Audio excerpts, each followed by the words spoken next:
why. Hey. Chronic, left, right, Jaco, left, right. Ooh, yeah. Ah, boy.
Yeah, family.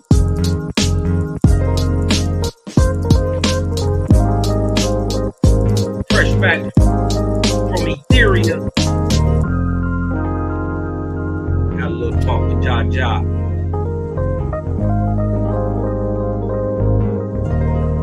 Ja said, you bring them, we raise them. Palito, Asiosa Ganale. Namaste. Peace and shalom.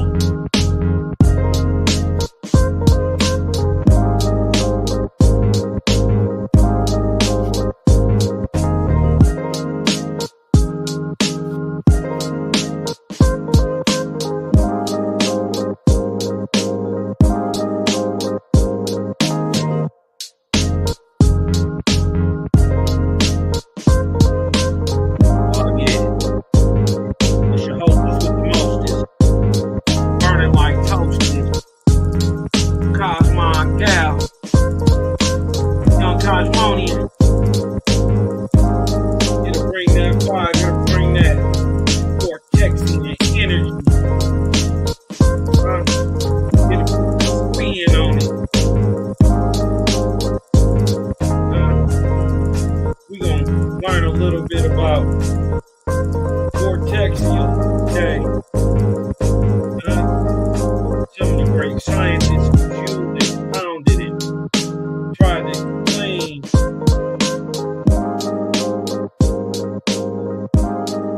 wave radiating force, toroidal vortexian spin of the makeup of all nature.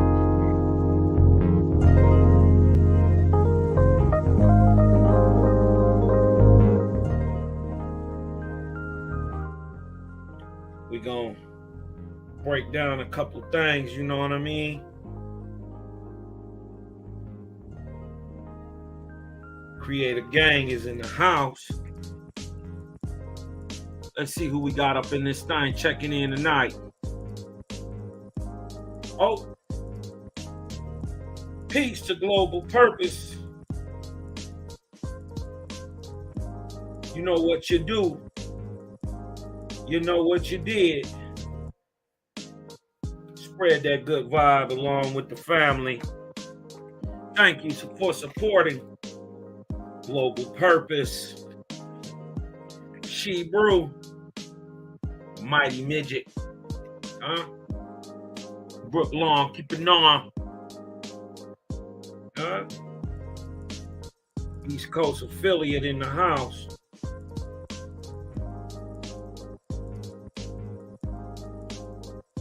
Kila. My sister Kila is in the house.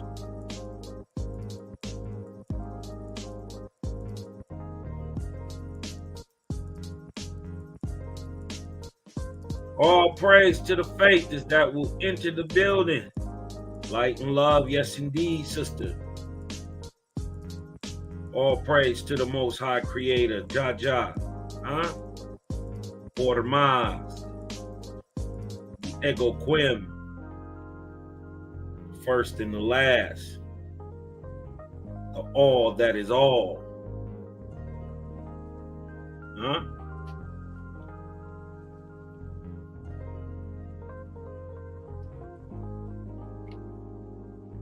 What's going on here?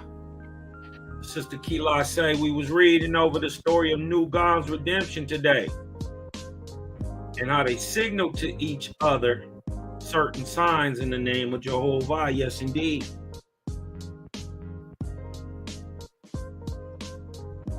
These are your mudras.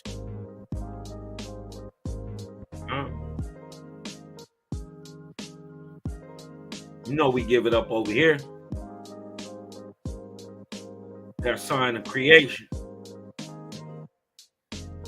Powerful symbol. The oldest symbol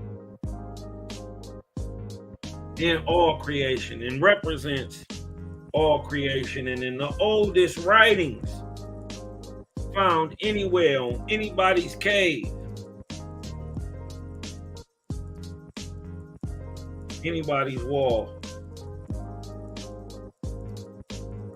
we find the Vortex, sign of all creation. Yah dread, none but vortexes spinning around here, love and balance. Peace to the righteous gods and Nirvanian goddesses. Brown Shog in the house. Brown Shog in the house.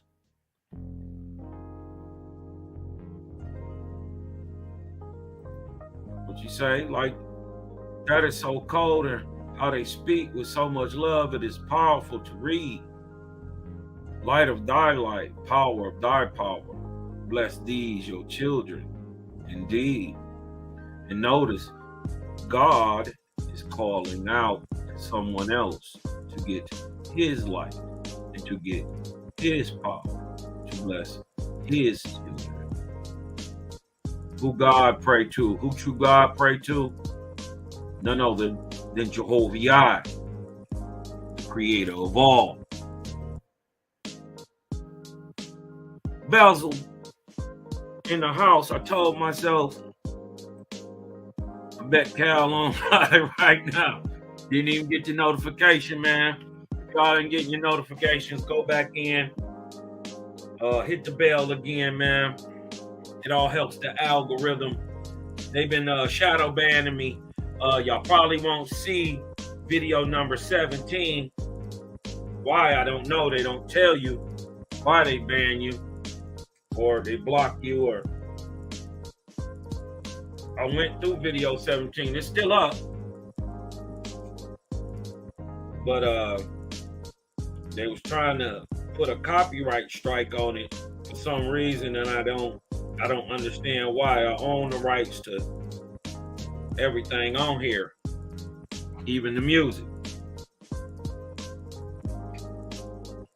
So I didn't understand.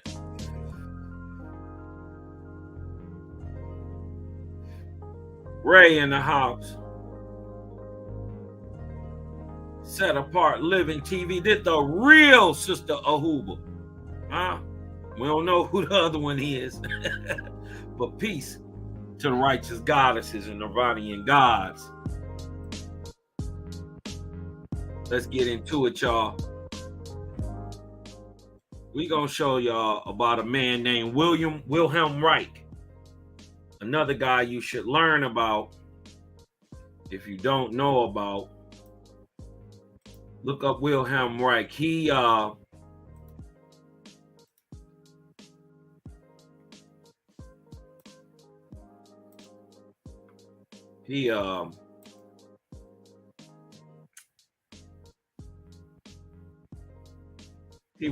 he found what is called, or what he calls, org energy, or energy that is everywhere in all creation.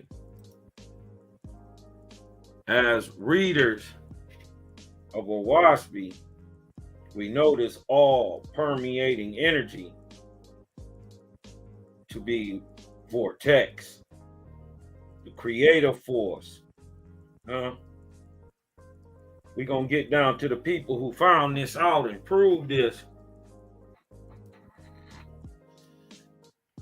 throughout history. Some of these names you're going to readily know. Some of these names you will not. But you will see the line of light inspiring one after the other to a fuller understanding of what we have today, held in the great book of cosmogony and prophecy.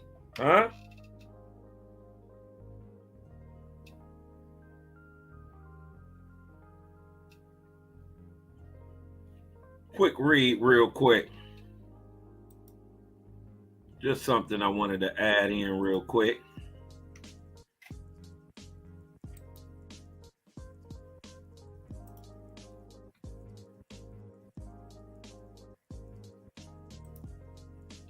Just something I wanted to add in real quick. The book of cosmogony, right? And prophecy. 10 and 10, before we get into it. Rather let man seek to become one with the Creator, making close observation of the rules of Vortexia, for in this he provides for the development of all his faculties. We've been taught wrong, y'all. We've been led astray and indoctrinated by the dogma of the ancients. It is for this misunderstanding of Vortexia that religion and the gods, still to this day, teach flat earth. It is from this misunderstanding that we get the theory on relativity. It is from this understanding we still have the theory of gravity. It is these misunderstandings, folks.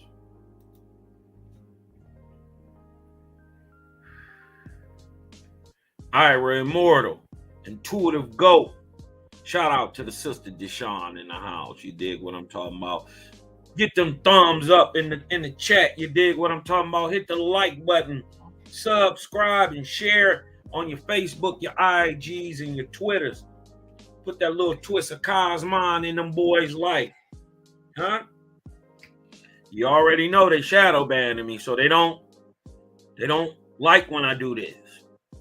You dig what I'm talking about? So with that being said, this is fair use for educational purposes only. Please don't strike your boy. But we're going to get into Wilhelm Reich, right? And into org energy, or what they call original energy. We know that there is no energy without movement.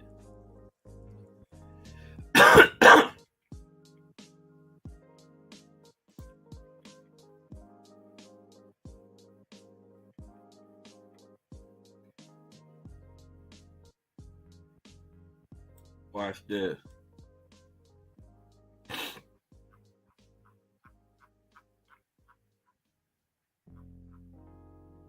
There is no energy. There is no positive, no negative without motion. Huh? So it makes perfect sense that the first true book opening up Waspy is the book of the Creator, Jehovih himself, in which he revealed the three great worlds. And what does he say here? Chapter 1 and 1. All was, all is, and all shall ever be. The all spoke in motion was and is. So it started spinning then. It's still spinning now. And after this earth is gone away, the sun is gone away, it shall still be spinning. And being positive, right? The opposite of negative, or going forth, right? Because it moved. It showed the properties of life. It was called positive. And he and him. And what? The all motion, or the vortex, the creative force itself, was his speech.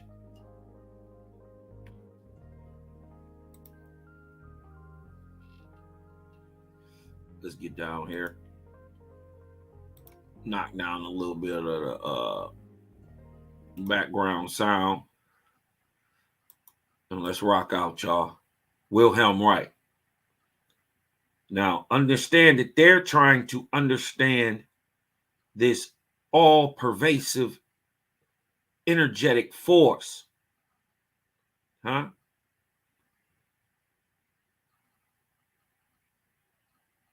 Oh, it was only 100 years before this that it was found. Y'all remember Tesla?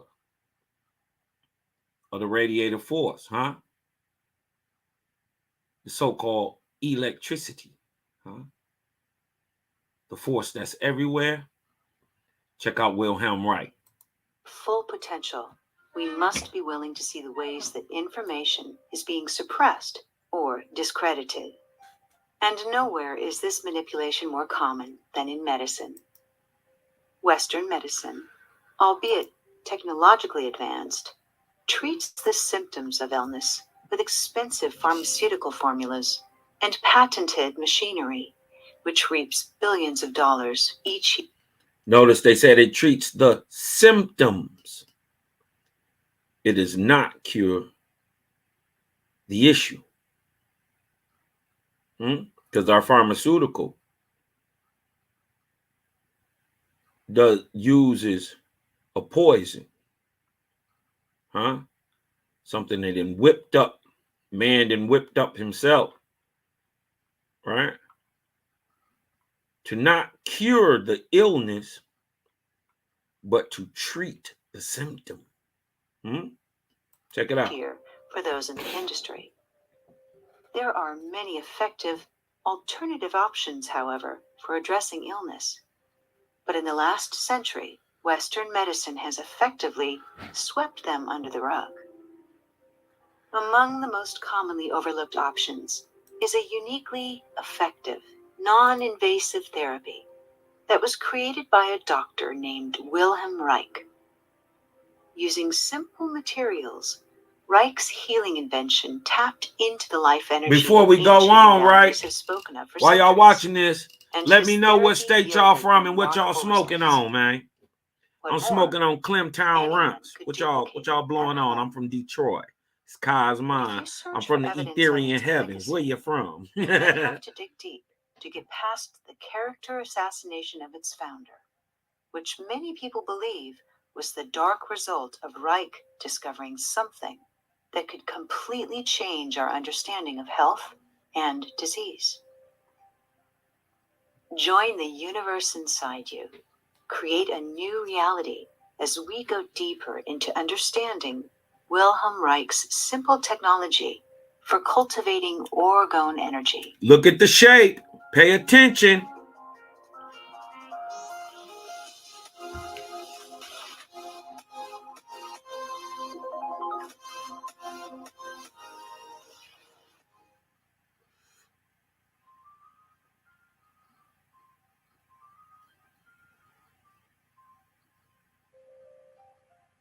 If you research the name Wilhelm Reich, you'll find more accusation of fraud than appreciation.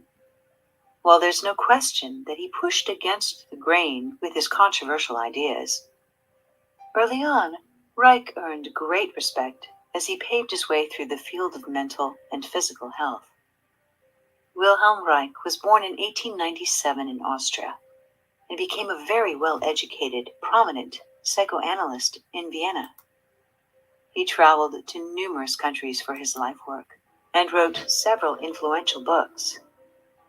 Like his predecessor, Sigmund Freud, he became fascinated with the libido, which is the energy of the sexual drive as a component of life instinct. When he was 30, Reich witnessed a violent revolt in Vienna that left many innocent people dead. It became a game changer for him, as he expressed disgust with what he called the social noxiousness of views and institutions. He observed that psychic illness was linked to the irrationalism of social and political mores, adding that love, work, and knowledge should govern our lives, not dogmas. Reich believed neurosis was rooted in sexual and socio-economic repression. He observed that health and pleasure are the movement of biological energy towards the periphery of an organism, while anxiety is the retraction of this energy towards our center. He sought to treat neurosis by reversing the flow of energy outward, including by means of healthy sexual release. Because he promoted the availability of contraceptives and, when necessary, divorce, he was later credited with originating the sexual revolution of that era, the title of a book he published in 1936. In order to escape persecution by the Nazis, Reich immigrated to the U.S. in 1939 with hopes of fulfilling his own American dream. Sadly, this notable immigrant experienced an American nightmare.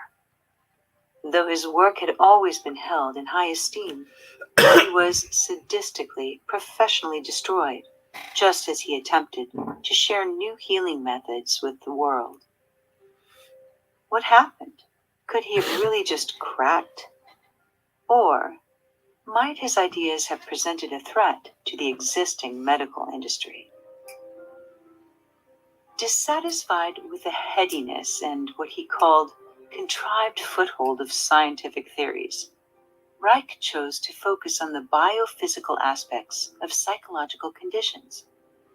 Through his research, he discovered that people with unresolved negative emotions would hold more rigidity in their muscles, blocking the natural flow of energy through the body.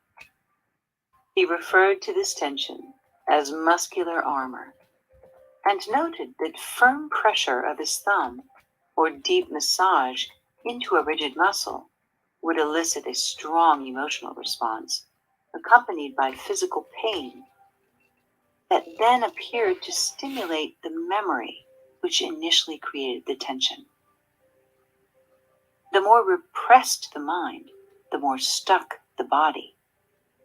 As energy was released, ease and even pleasure were restored to the patient, along with an involuntary pelvic thrusting reflex that he called the orgasm reflex, which was attributed to many responses beyond an actual orgasm. The second thing Reich discovered came from observing a dying plant in water under a microscope. As the life force faded, he witnessed luminescent blue bubbles departing from the plant, and then, as if by magic, coming together again separately to form a new protozoa, a new living organism. He called this glow biome, and concluded that if energy is not lost, but simply transformed at death, it must exist everywhere, always. Wilhelm Reich He was a was smart able guy. to see and measure biome energy, which is the luminescence in this photograph taken on the moon. Though it's been dismissed as a trick of light, the glow of life energy is unmistakable. To put it simply, Wilhelm Reich rediscovered what shamans and ancient healing modalities have known for centuries.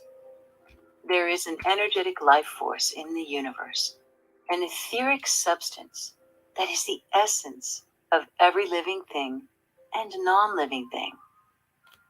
In China, it's known as qi. In India, as prana. In Greece, as ether. In Polynesia, as mana. The list goes on. Drawing a line between this self-organizing force and the biological energy that was released from muscles of his patients, Reich believed this life force to be the source of life and procreation. He was and right. He decided to name it orgone.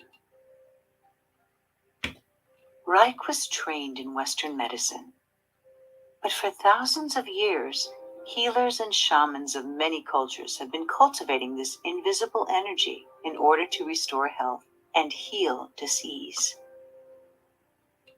Among these ancient methods are acupuncture, Reiki, Qigong, reflexology, and chakra clearing, all sharing a consistent principle. Our biology is governed by invisible energy meridians, and illness occurs when areas stagnate in the body. Rather than treat the symptoms of illness, as Western medicine does, these modalities focus on opening the flow of this energy.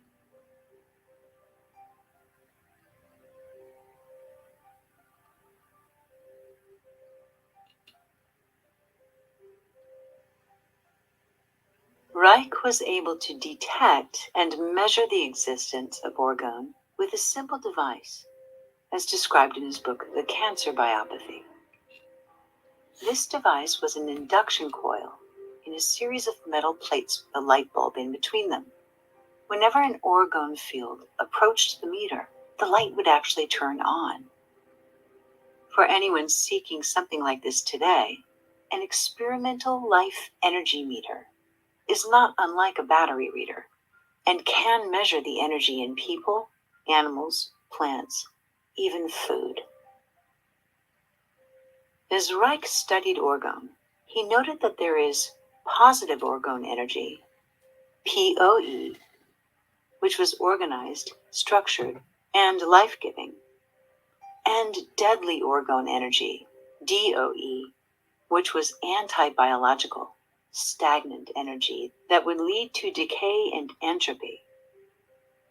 He said the accumulation of DOE combined with lack of POE is what created disease, seeing how negative energy disrupts the flow of life through the body. Reich devised an invention that would direct the flow of life orgone into a patient. He called it the orgone accumulator.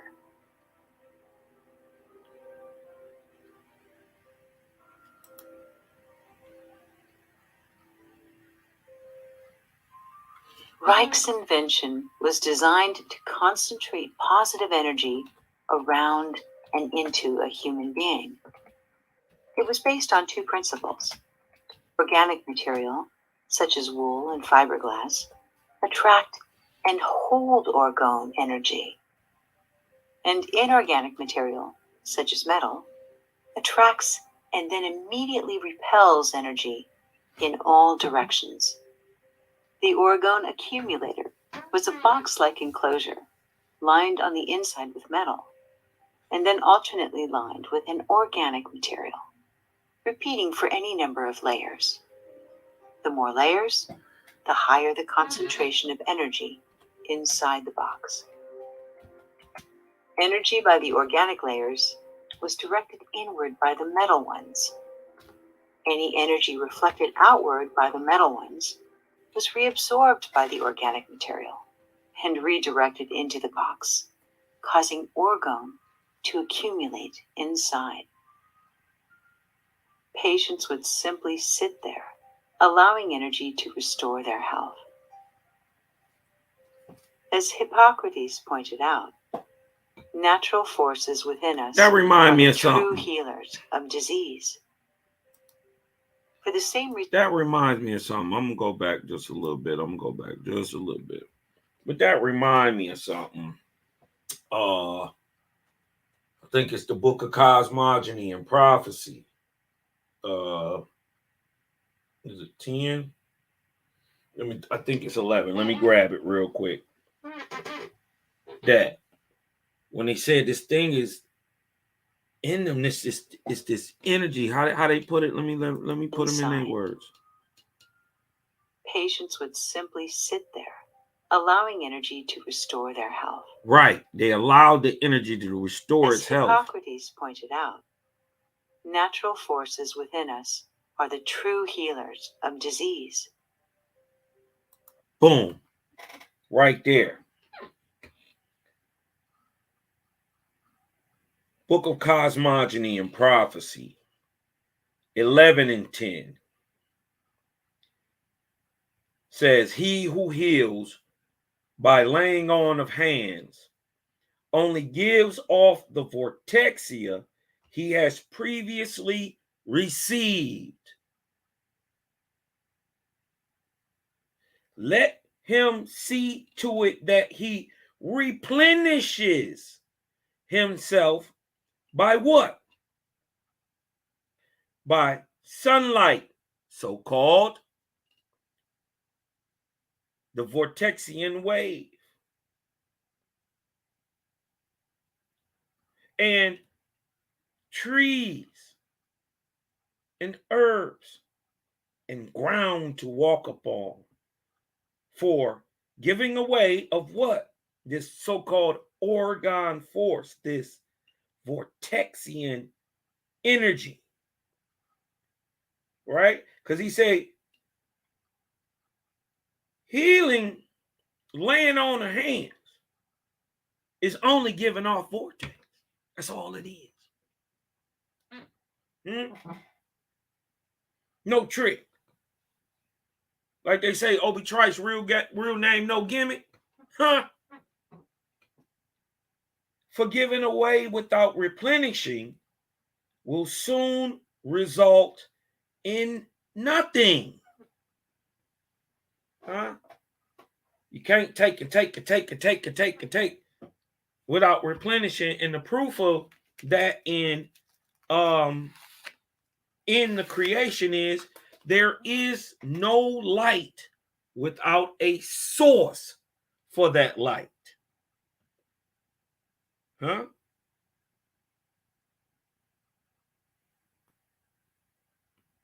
Right? So in the beginning, when he created the light and the dark, but then he didn't create the sun till 4 days later, we got a problem with your biblical narrative. Off tops.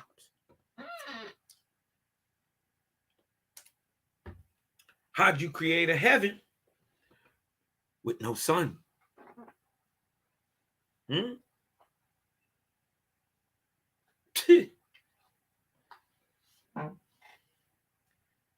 How'd you create? If the earth is in a subjected vortex or warp within a master vortex of the sun, how do you create the sun? The earth, without creating the sun first for the master vortex that the lesser vortex of the earth must sit in? How do you create it? It said he created heavens and earth. From what? How? Huh? Ain't Jaja good, man? He said, I will reveal all things. When, Jaja? The Cosmine era. That's today. Let's check it out. That reminded me of that. And you know what? There's another part in there where you can see how the energy, even between, it is the proximity or radius of the vortex itself that is allowed to, what's the word I want to use? Affect or dominate other vortexes that are around it. Because the greater vortex commands the lesser.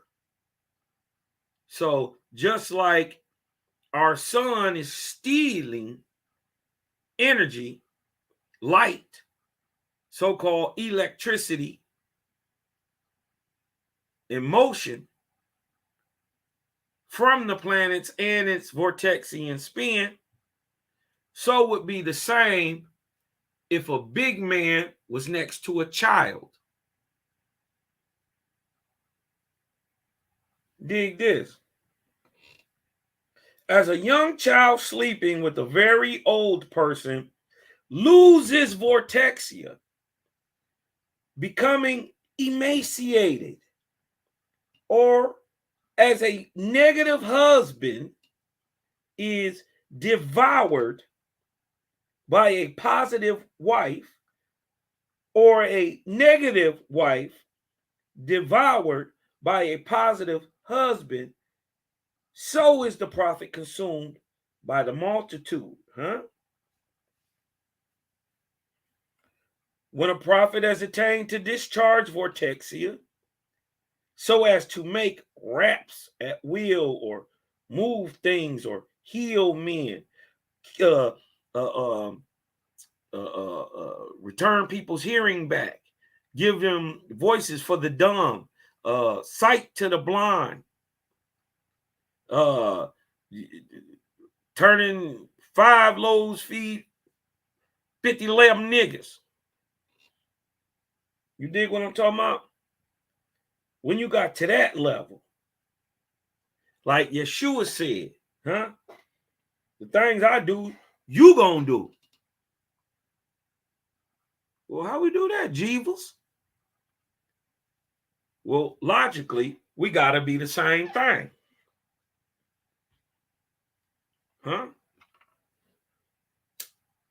They say you the son of the Most High. Well, guess what?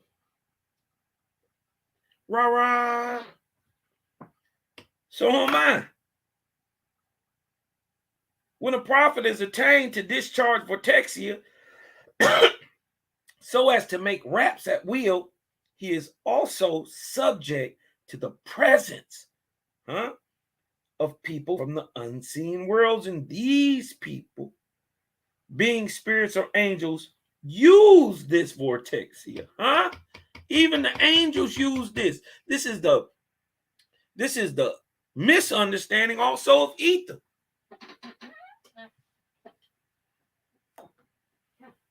Ether is a byproduct of vortex. Actually, even ether is affected by vortex, but really, if you really want to think about it, ether or corpor in solution existed before the vortex. The vortex had to have something to create out of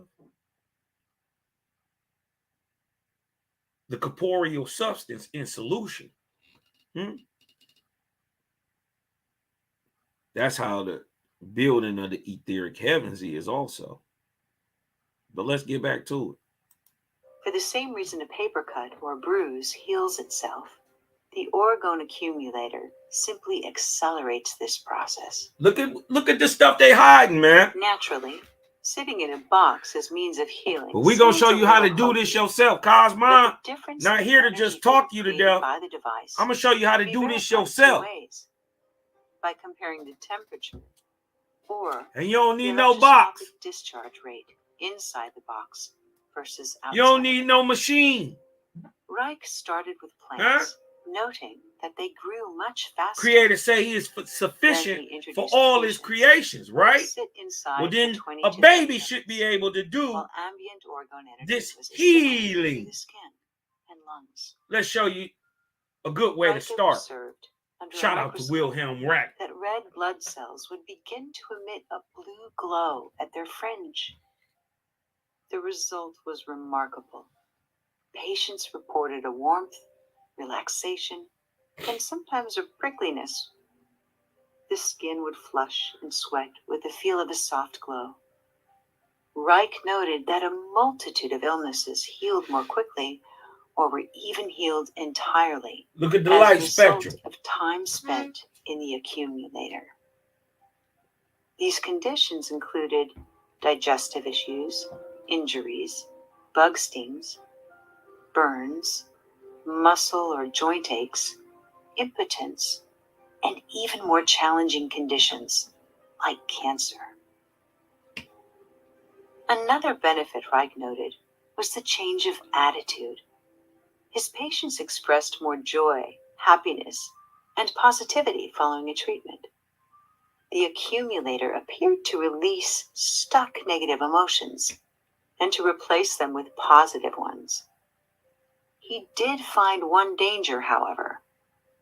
Using an orgone accumulator near sources of DOR, such as nuclear power plants, radio towers, or the like, has the potential of harming anyone receiving treatment inside of it. So geographical location is an important factor to consider. But over his years of research, hundreds of people were treated for illnesses with his orgone accumulator. Overall improvement in their emotional well-being and body function was astonishingly consistent. Sadly, Reich's celebration was short-lived. In the 50s, he was first singled out by the US government for being a communist. Though it was eventually determined in 1957, he was not guilty of subversive activity. Just before he was about to go public with his research and new product, however, the FDA suddenly stepped in, seizing all of his product and convicting him of fraud. Wilhelm Reich was thrown in prison, and the FDA not only confiscated his equipment, they completely destroyed it. Just days before he was up for parole from prison, Reich died of heart failure. But there was suspicion that his death may have been foul play. Though it was published Reich was a fraud, those who knew him argue otherwise. It was known, for example, that he gave public demonstrations to prove the effectiveness of his technology. And he did not request payment when treating patients in the accumulator. Look at this. Many believed he was maligned not because his technology was phony, but because it worked. Yeah. incredibly effective. And it opened doors to health that threatened the existing medical industry. You better believe it. Fast forward to 1986. Scientists at the University of Marburg in Germany conducted a blind study to test the credibility of the orgone accumulator.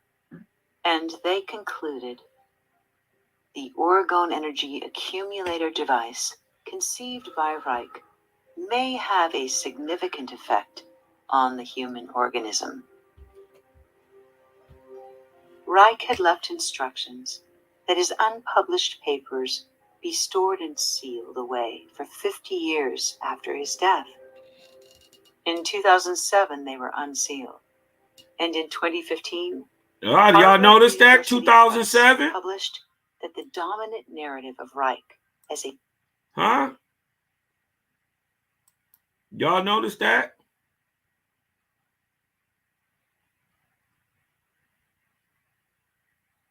That should be that should strike a chord with y'all. 2007. Huh? What else hit the world in 2007? Said it was going to be held back for what? 159 years?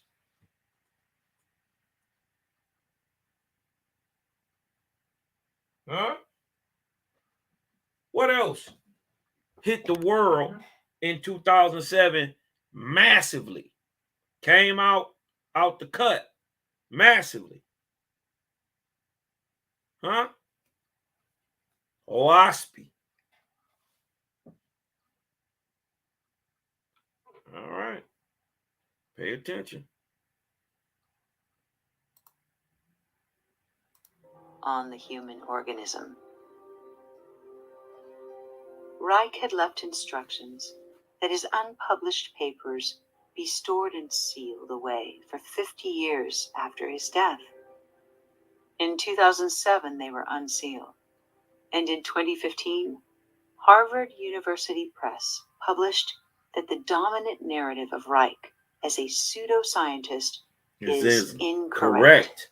Because he was right. True story. That's what they do to you, Faithist. This is why you got to be strong. This is why you got to know the truth. This is why knowledge is power. Because you're able to lose the fear. Unseen energies are all around us. And his work led to torsion field science and quantum physics. Since then, thousands of PhD-level researchers spanning multiple generations have continued Kozyrev and Reich's pioneering work, slowly forcing mainstream Western science to finally officially recognize the concept of a universal unseen energy medium. They call dark matter vacuum flux or zero-point energy, depending on who you ask. These are all essentially describing what Reich called orgone. In recent years, the layering concept for orgone was reinvented in small resin objects which would contain both materials, organic and inorganic. It was also discovered that if you add a crystal into the resin of these devices, the stability of the quartz transmutes the negative charge into a positive one.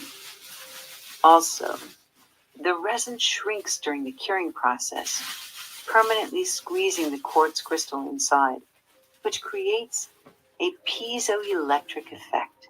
And this electrically polarizes the quartz, making the orgonite even more effective. It becomes a self-driven, continuously operating, highly efficient negative to positive energy transmutation factory.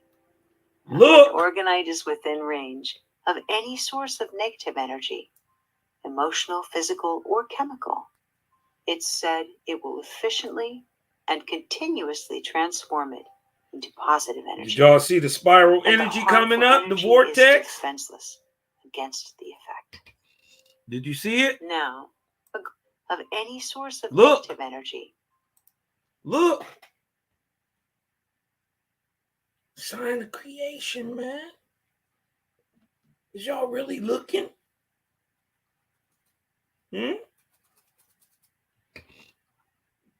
Emotional, physical, or chemical. It's said it will efficiently and continuously transform it into positive energy.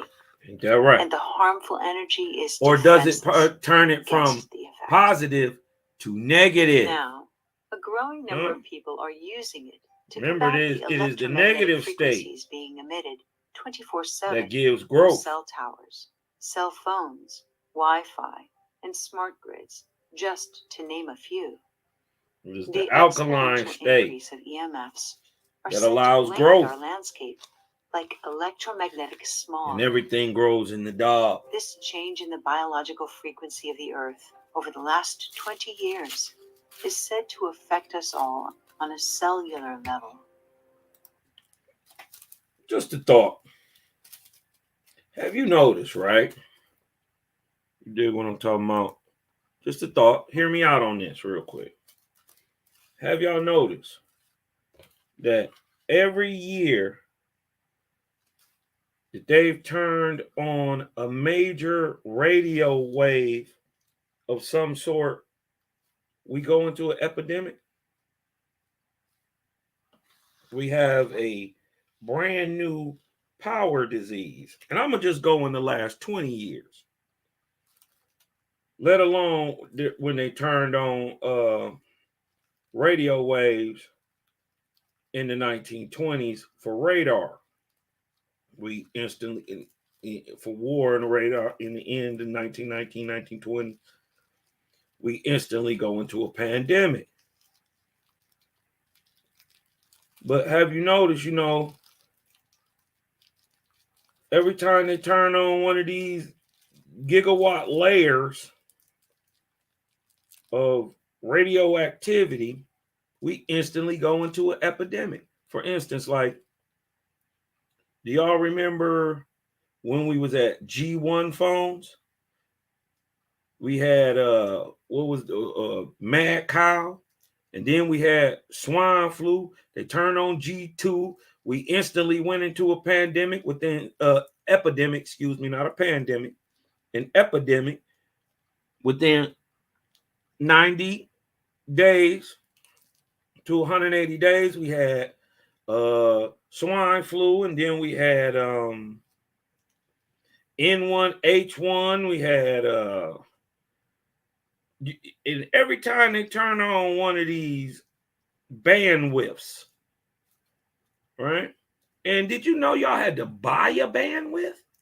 And there's a motherfucker who sells bandwidths, some shit in the air, free. How you think they about to run 5G and 7G? Who did they buy it from? And why are they in Switzerland selling airspace or broadcasting, bandwidths in America if you from Sweden and you from England? I was wondering. Looked that up. You dig what I'm talking about?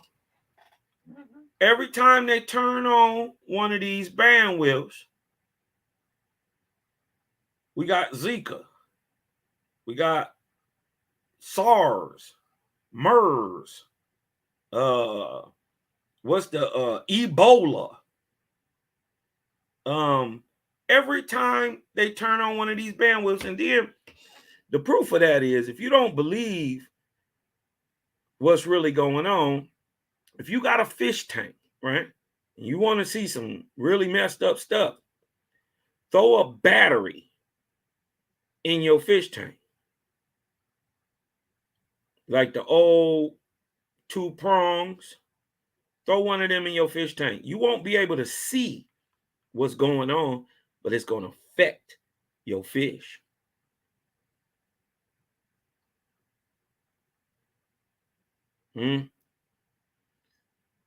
Just something to think on.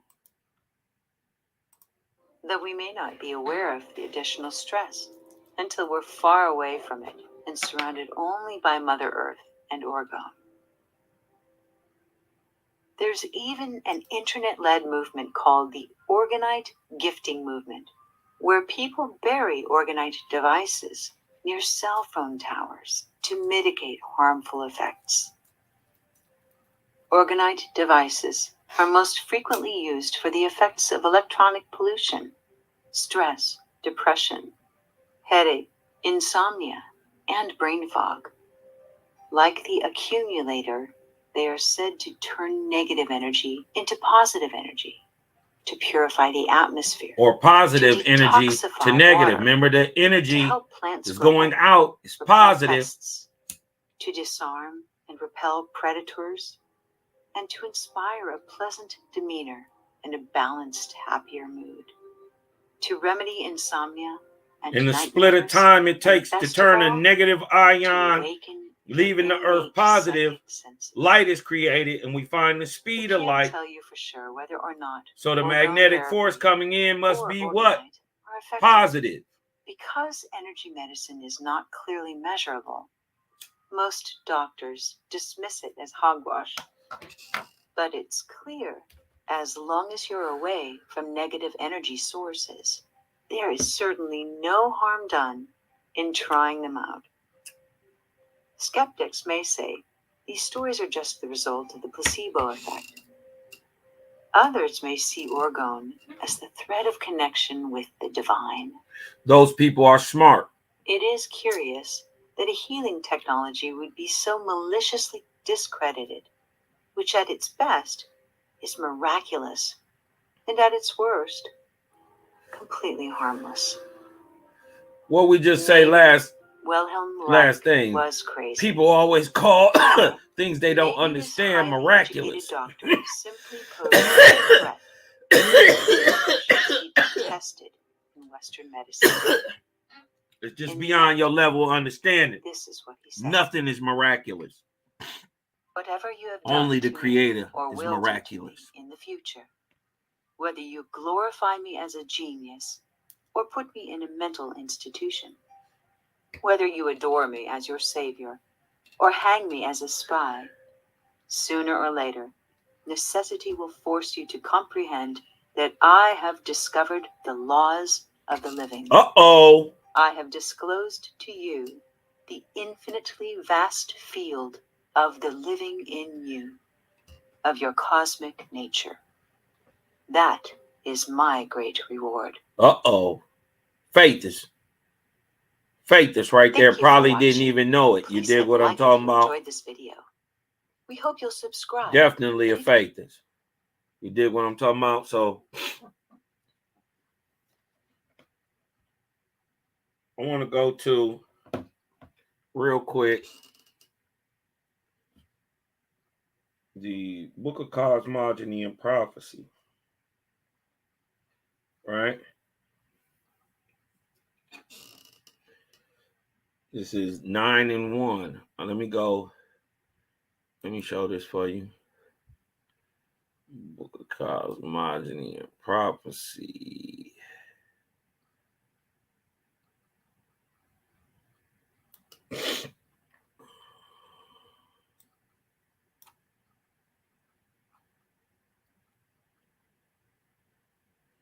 Verse 9 and 1.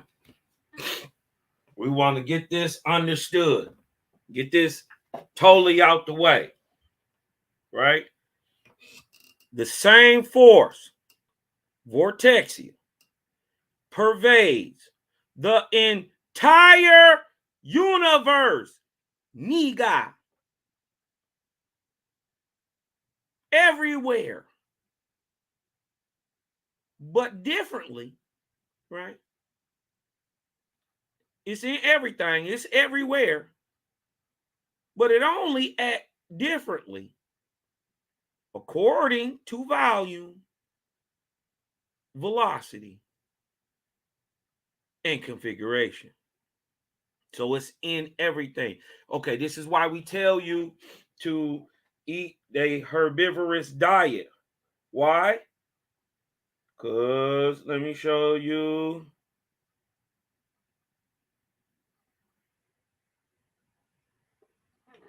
Let me show you.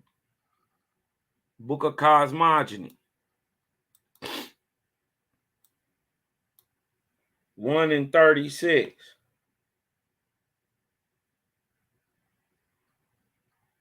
Right? It is by the releasing of this vortexia, right, that plants that have the negative cool or alkaline state give off its vortexia and hence its healing and balancing and blood cooling nature. Right? Look.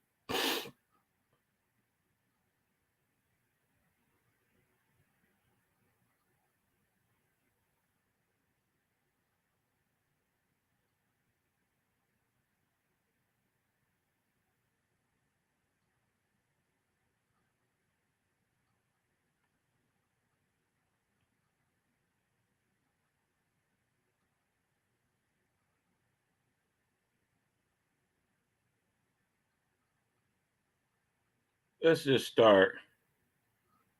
And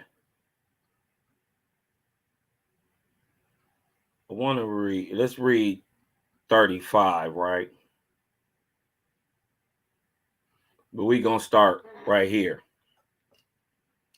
As in the case of night or any darkness, when the needles of atmospheric substance are disturbed in polarity, or when the lines of needles are cut as in an eclipse, there is no direct manifestation of the Earth's vortexian currents, and this is the cause of darkness.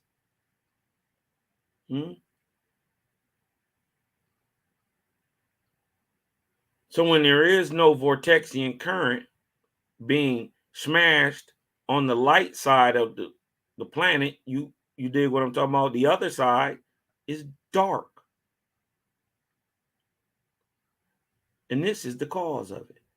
Because it's not, the vortexian current is not being directly manifesting on the Earth's vortex.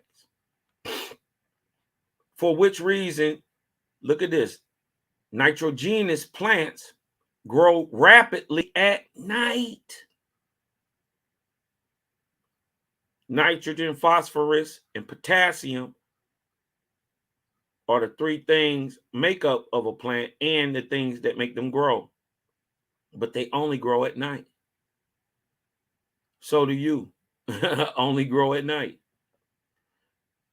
While the ripening of certain fruits and grain require the light of day. For by this vortexia, this unseen force, this organ, this all-pervasive energy, right? That is in and of everything and is in, watch, this is the natural force, actinic. That's what that means. It's the force that comes with a thing, right? The so-called natural force. So, for by this vortexia, right, this energy, seeds, grains, fruits, and herbs are charged with it. And when man eats, listen, or as in breathing air, these things go into dissolution, and the heat, liberated vortexia, remember, this is called death or dissolution, is eliminated. So when you see an apple going bad, it is only losing vortexia and going back into its negative state, and the ion is leaving the earth, especially on the dark side of the planet.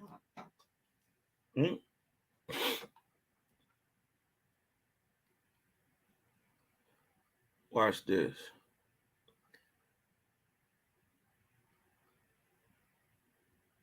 These things go into dissolution, and the heat is eliminated and lodges itself in man. This is the so-called sun in your so-called solar plexus. They call it a solar plexus because they know it's heat coming off of there. But then again, there's the misunderstanding of man because they believe the sun gives heat to the planet, which is false.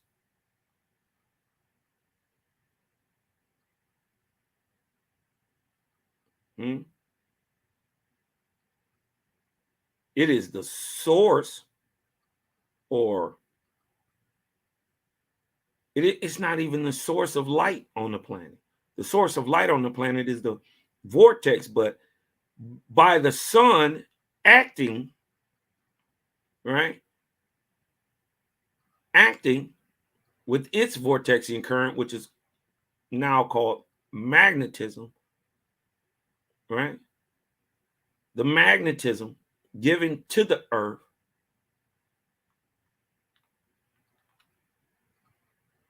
right? The magnetism to the earth creates what we call light. And in its absence, right? When the manifestation of magnetism is not directly on the vortex of the earth, we find darkness. So here's the cause for light and dark right here, the vortex of the earth. Or if certain herbs are piled together and they commence dissolution, right? Their heat is evolved.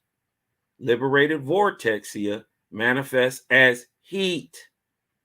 Being dense ignites. And this is called spontaneous combustion. But this is what we wanted to get to right here. Nevertheless, the herbs as such have no power to produce heat. It is by their rapid dissolution that the vortexia in them endeavors to escape to some pole.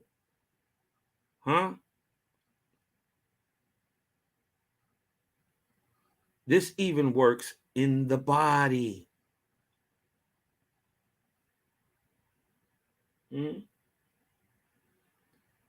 What do the herbs do? You go get you a full body detox, right? What does the full body detox do?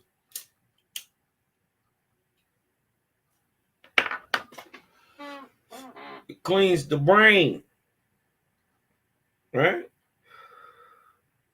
And shoots all dis-ease at the top, at one end, right? Cleans the top, the crown chakra. And then at the other end, at its lowest, makes you excrete dis-ease, right? If you look in there, man, be worms or shit. Listen, it get bad when you eat meat. I ain't gonna lie. But it is, we telling you how it gets into the blood and into the body and into the system of your physical body, also affects the spiritual body. You think you being fed off a physical apple? Well, then what feeds the you that runs the physical body? Because you, the spirit, the soul, is not your body. We all understand that.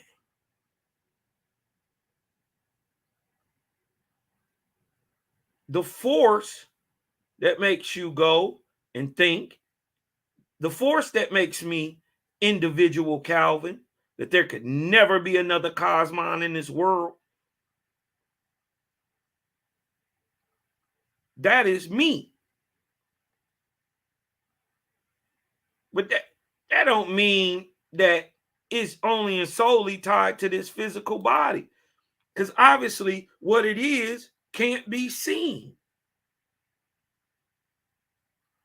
So how do you feed that man?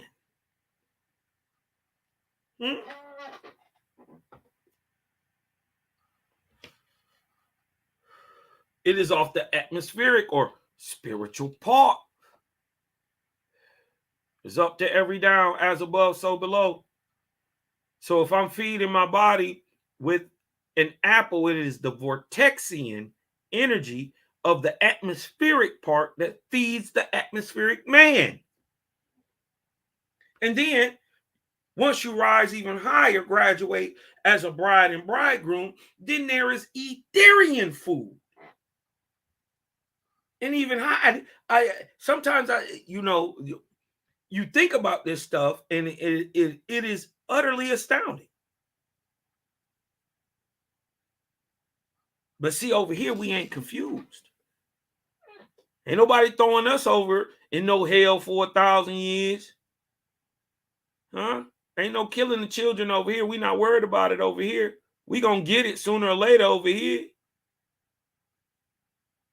We gonna have suicide over here. Rasklar.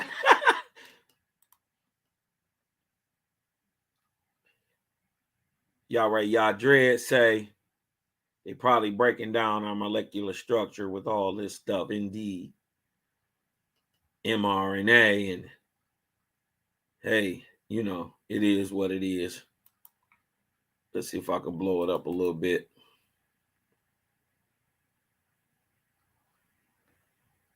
It is by their rapid dissolution that the vortexia, in them endeavors to escape to some pole, the heat, calories, energy in herbs, seeds, plants, and other growing things, living things, right?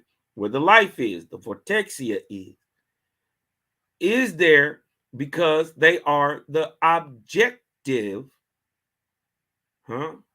points of the actinic force of vortexia.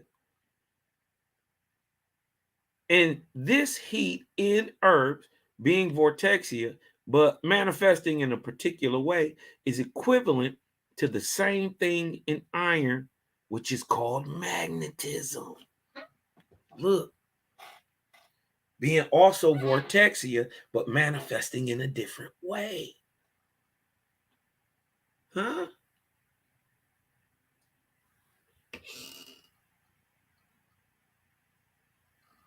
They say it's everywhere. It is in everything. It causes everything. It is the movement. It is not only the life, it is the creator of life.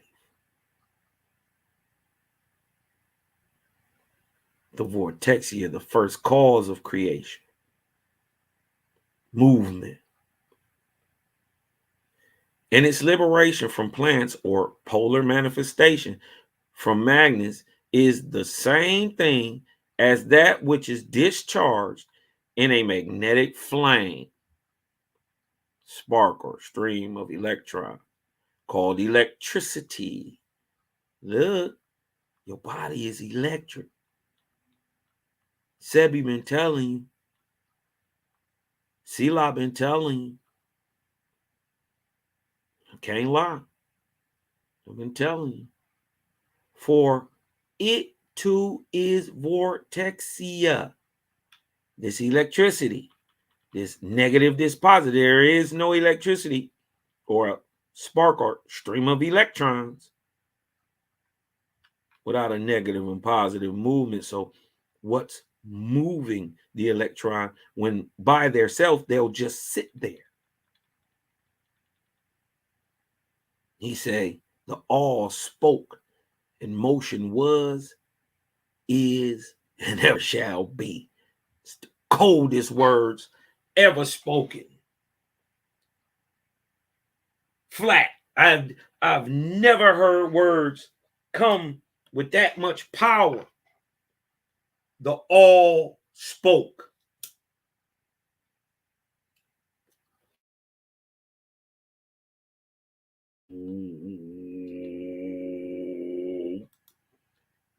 And shit start moving. Oh yeah. But let's go back and show some more.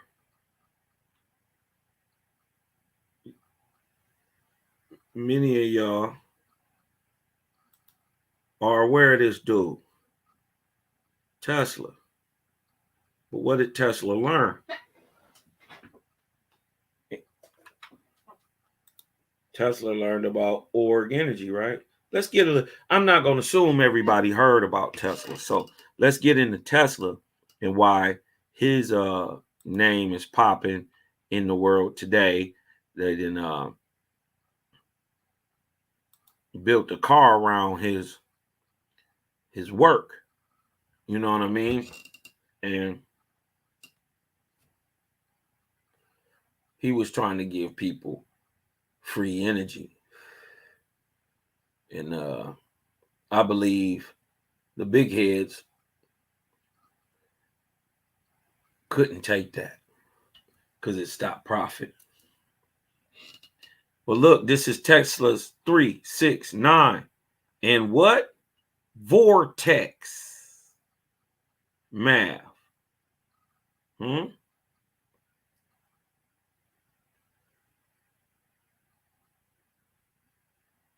Here we go. We following that light. We see right here, previous to Wilhelm Reich. Wilhelm Reich put it in use to help people. I believe Tesla was going to do the same. But Tesla was bringing out the Vortex. And he could prove it. But it don't matter really what Tesla was talking about if you don't know this guy. Huh? Y'all know this guy? Do y'all know this guy? It don't give a... Listen, none of this get found out if not for this guy. This is James Maxwell. This is who inspired Tesla. This the nigga. This the OG right here. Over Albert Einstein, got the greatest scientist of the 20th century, or the 19th century, 19th, 20th century. James Maxwell.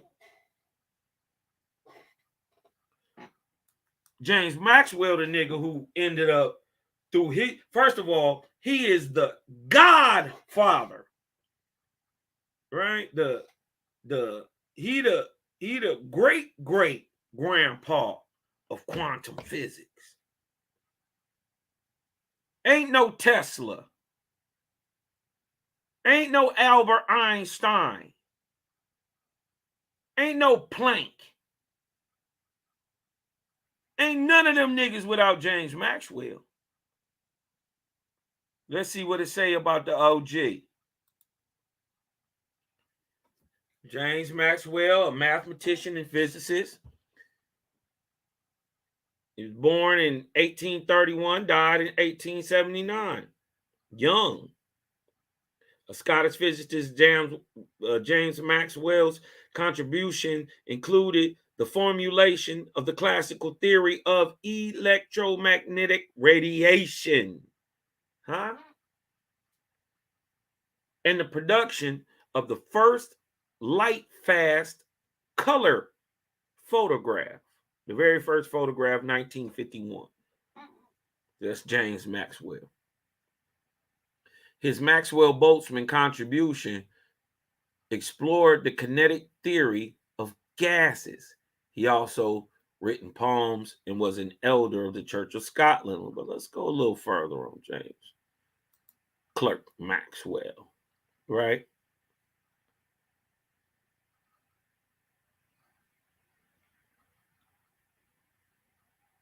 James Clerk Maxwell, scientist responsible for the classic theory of electromagnetic radiation. Your toroidal force. He the first nigga to do it. To find out this is how it worked. And then he said, it got to be everywhere. And then he the first one to say, well, if this source is everywhere, it acting on our eyes must be light. It acting on our ears must be sound. You see what I'm saying? He the very first guy to bring up quantum theory through electromagnetic radiation, which was the first theory to describe electricity. Remember, wasn't none. Magnetism and light as different manifestations of the same phenomenon. Didn't we just say that? Vortexia is produced or seen, acted in creation by what it's acting upon and its level and force.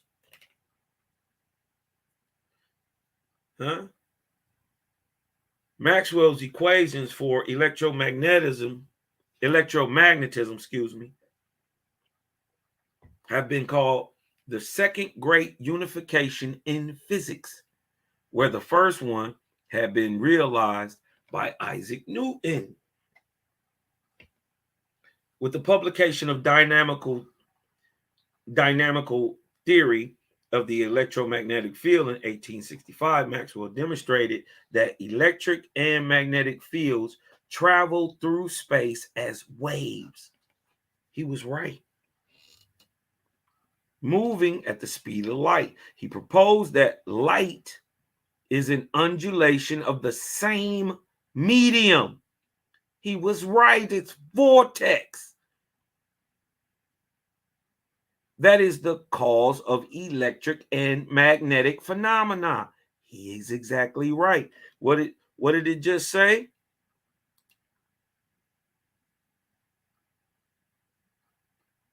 And its liberation from plants or polar manifestations from magnets is the same thing as that which is discharged in a magnetic flame and called electricity. A stream of electrons called electricity, for it too is vortexia, but manifesting differently. So the cause of all these things spring from what? Vortex. The power and force of which is vortexia.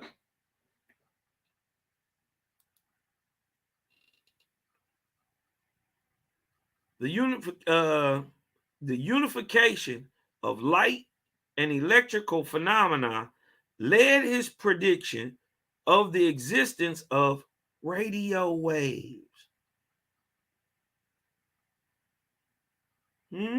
Y'all see it? Do you see the toroid? Maxwell is also regarded as the founder of the modern field of electrical engineering.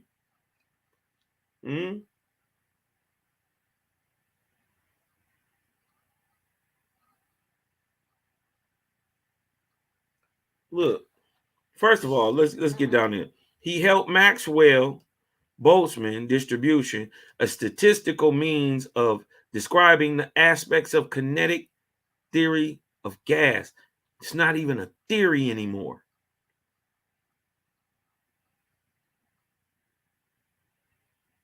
This is the basis of quantum physics. It's not even a theory. It's proven that I can put this gas under a certain pressure and it'll act a certain way. He is also known for presenting the first durable color photograph in 1861. I say 1851, it's 1861. I've seen 51 before. Shit. Manly P. Hall and what's the other one? He said, man, they was typing on telegraphs and taking pictures in 1828. So, just saying.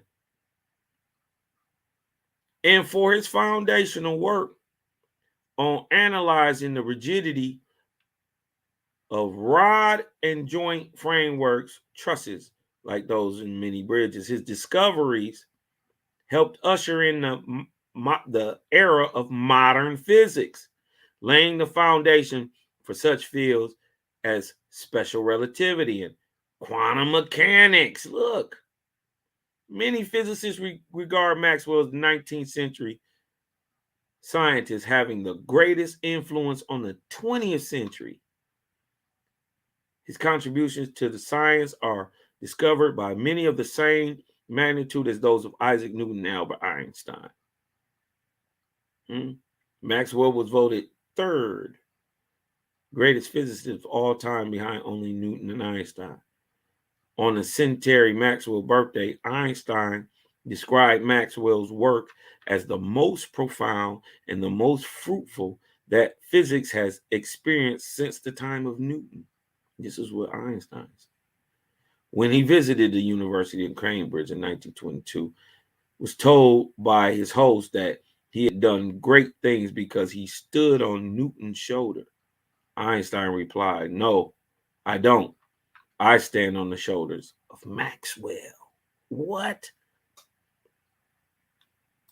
Yeah, you worried about the 3 to 6 to 9, but are you aware that the 3 to 6 to 9 is the E, the O, the A? Huh? In their thumbnails. This diagram Let's get into the vortex. Tesla. Is one of the main topics covered in these videos. Tesla was deep, but he was standing on the shoulders of giants. Other early electrical devices, right? The Tesla car, that Tesla. But did did you know that Tesla also had a host of idiosyncrasies centered around the number 3? For example, Tesla would walk 3 times around a block before entering a building. He would only stay in hotel rooms with a room number to visit by 3, and so on. In general, he was convinced that the numbers 3, 6, and 9 hold the key to the universe. Did he understand the Aja, the Jaya, and the Nebula?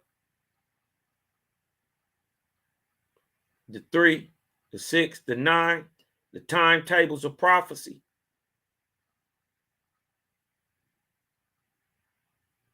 Did the creator now remember? He say he was revealed this. Tesla, the Aja, the Jaya, the Nebula, the ether. Did he know? It would seem he did. According to the champions of Vortex maths, the vortex is that key. That sounds a bit nuts. But as I said, I'd never heard of vortex mathematics, and so I was curious to find out more. And 7 million people can't be wrong, right? Also, although vortex math was new to me, I'd already stumbled across the vortex diagram before in a different context. Anyway, our mission today is to have a closer look at the vortex. There, 9 points on a circle labeled 1 to 9, innocent enough. Then there is this infinity-shaped loop connecting 6 of the points. The remaining 3 points, 3, 6, and 9, form an equilateral triangle, and depending on which video you watch, some extra lines get added like this, or like this, or like this. The last version of the diagram is the one that I have been familiar with for many years. Part of a famous sequence of diagrams, 1 diagram for each positive integer. This sequence of diagrams starts out like this. For 1, for 2, for 3, for 4, for 5, and so on. And that's the vortex. And then things continue like this. Okay. Does all look a little familiar? No? Well, then let's keep on going. Okay. What's going on here? Well, I'm sure a lot of mythology regulars will recognize these diagrams and the pretty curve that is starting to materialize.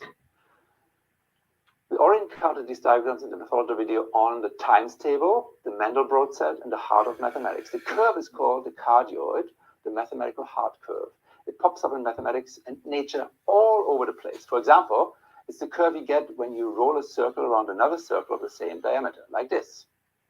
It's also the curve that you often see in cups on sunny days. Okay. And it's the curve that takes center stage in the Mandelbrot set. The Mandelbrot set, there it is. Actually, there's more, much more. Every positive integer does not only give rise to one of these cardioid-infused diagrams, but to a whole family of line diagrams. And a lot of these extra diagrams are also incredibly complex and beautiful. Here are just a few examples. Pretty spectacular, isn't it? It gets even more impressive when you color the segments in the diagrams according to their lengths. Oh, not bad, huh? But that's enough pretty pictures. We're on a mission. Remember, our goal is to make sense, mathematical sense, of the vortex, which includes making sense of its mysterious relatives. Interested? Well, why wouldn't we be, right? So let's get going.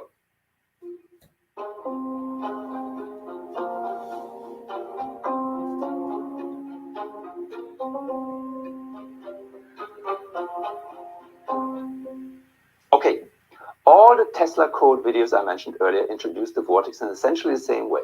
Here we go. Start with the powers of 2.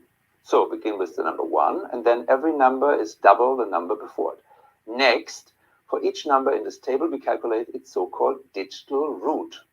For this, we keep adding the digits of a number until we end up with a single digit. For example, in the case of 128, the sum of the digits is 1 plus 2 plus 8 is 11. Now, 11 is not a one-digit number yet, and so we keep on going. 1 plus 1 is 2. And so the digital root of 128 is 2. Easy, right? Now let's do this for all the numbers in our sequence. There. let's string up those digital roots on the circle. First 1, 2, 4, 8, 7, 5, 1, 2, 4, 8, 7. In fact, we'll keep on going like this forever. 1, 2, 4, 8, 7, 5, 1, 2, 4, 8, 7, 5, and so on, over and over. Pretty cute and also pretty surprising, right? Now, instead of doubling, let's look at the sequence we get by halving, again, starting with 1. 1 half is equal to 0.5, 1/4 is equal to 0.25, and so on. Let's calculate the digital roots of these numbers. Looks familiar, right? Let's check what happens on the circle. 1, 5, 7, 8, 4, 2, the same digital roots as for doubling, just in reverse order. Again, repeating forever and ever after. Also pretty cute, right? But notice that there are 3 numbers that never get visited. 3, 6, and 9. Tesla's 3, 6, and 9.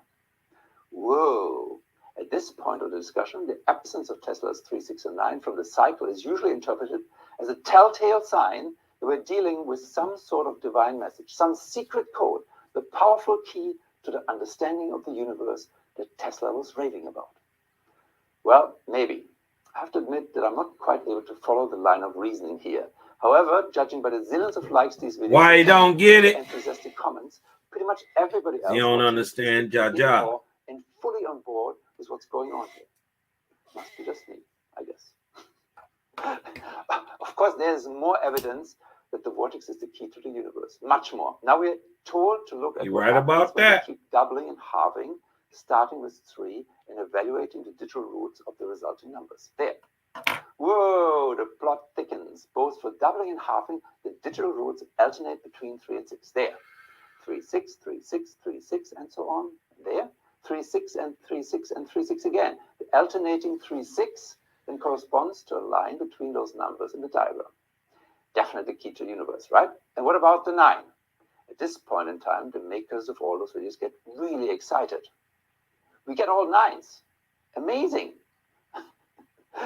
To round things off, it's then also pointed out that a lot of the other famous numbers in maths have digital root 9. For example, 360, 180, 90, 45 degrees. The number 666, this guy here. All those numbers have digital root 9. Key to the universe. How can it be otherwise? Okay, I can see plenty of you screaming at your computers, trying to get a button. And yes, of course, you're correct. Everything we've seen so far has a fairly simple mathematical explanation, part of which just about everybody has been exposed to in school. An explanation that, by the way, never gets mentioned in Vortex math videos. Funny that.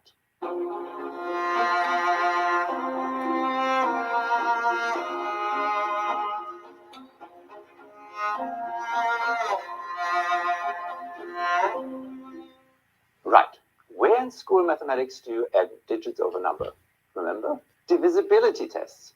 If you want to find out whether or not a number is divisible by 9, you just add its digits and check whether this digit sum is divisible by 9.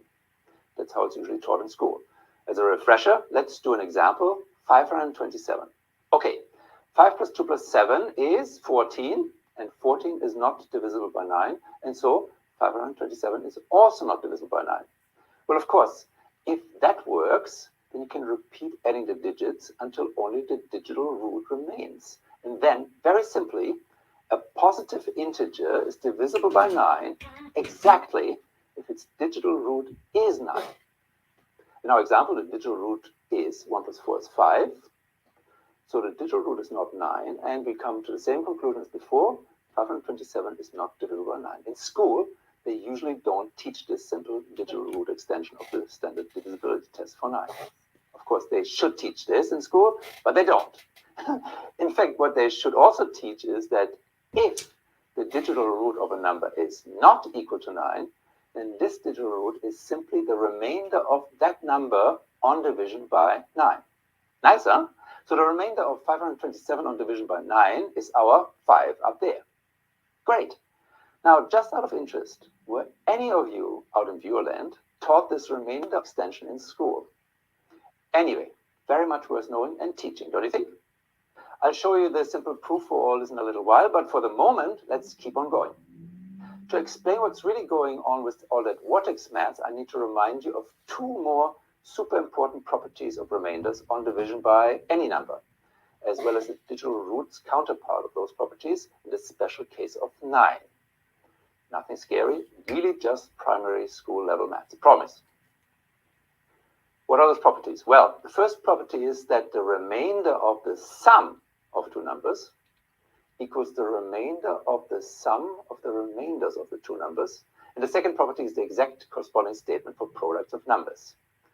That's all a bit of a mouthful, but a quick example will make it clear what I mean and at the same time show you why it works. Okay, let's just stick with division by 9 and let's pick two random integers, 527 and 38. Now, 527 is 9 times 58 plus 5. Check this. And therefore, when you divide 527 by 9, you get a remainder of 5. Similarly, 38 is 9 times 4 plus 2. And so the remainder is 2. Okay. What if you are also interested in the remainder of the sum of 527 and 38?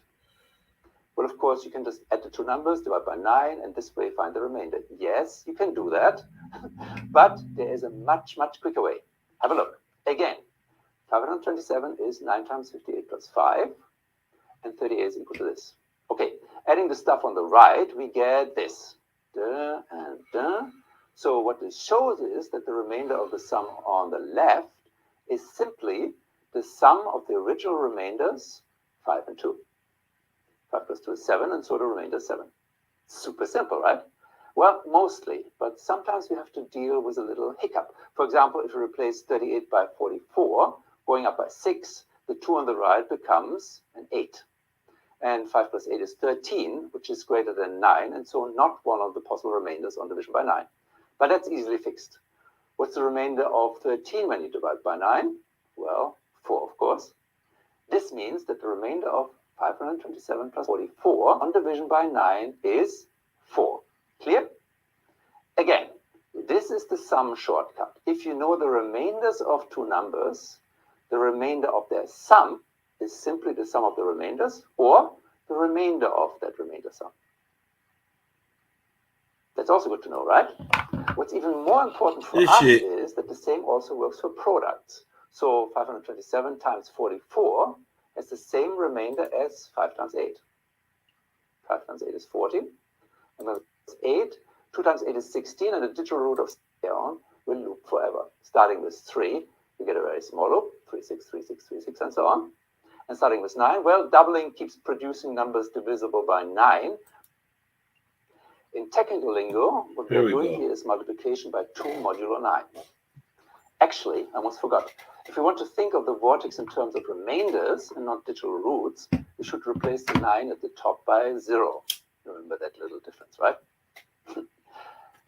And what about the other diagrams that I showed you earlier? Well, those are visualizations of multiplication by 2 modulo other numbers. Here's the diagram for 5 again, right? Just a quick check there. 4 times 2 equals 8, and when you divide 8 by 5, you get a remainder of 3. Taking that 3, timesing it by 2 gives 6, and when we divide 6 by 5, we get a remainder of 1, and so on. Works. And then, as I already showed you before, as we raise the modulus, the number by which we divide, the first real magic occurs with the cardioid materializing out of nowhere. There. Oh, very nice. But all this is really just multiplication by 2. The other diagrams I showed you, you get when you multiply by other numbers. So, for example, have a look at this crazy diagram here. This is multiplication by 240 modulo 7,417. Who would have thought? Now, multiplication modulo different numbers is super important mathematics with myriads of applications within and outside of mathematics. Finite fields, cryptographic algorithms, number theory in general, and so on. In an app for drawing these diagrams, we then have 2 basic controls, one for setting the number we multiply with, and one for setting the modulus. In fact, let's have another coding competition. Whoever among you submits an online app that implements drawing these diagrams enters into a draw from Marty's and my new book. That one there. Anyway, for the vortex, we have multiplied 2 and modulus 9. Then changing the modulus to 50, we get this. And if we now change to... What about all these other spectacular model times tables? What is Look at known this. about the crazy structures inside them? Vortex in there, Actually, man. I've not been able to find much about I know these y'all not diagrams in the gonna probably mathematical get literature. into it like I'll get Maybe some into of it, the pros but among you can do this is what your something brother about this like to solid. know. You dig what I'm talking about? So I'm not believing anything. You dig what I'm talking about? I know. I'm gonna take you down here a little bit.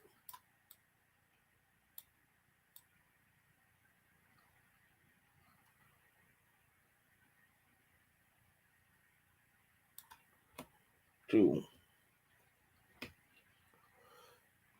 Oh, hold on. Wait a minute. I'm in the wrong book. Damn.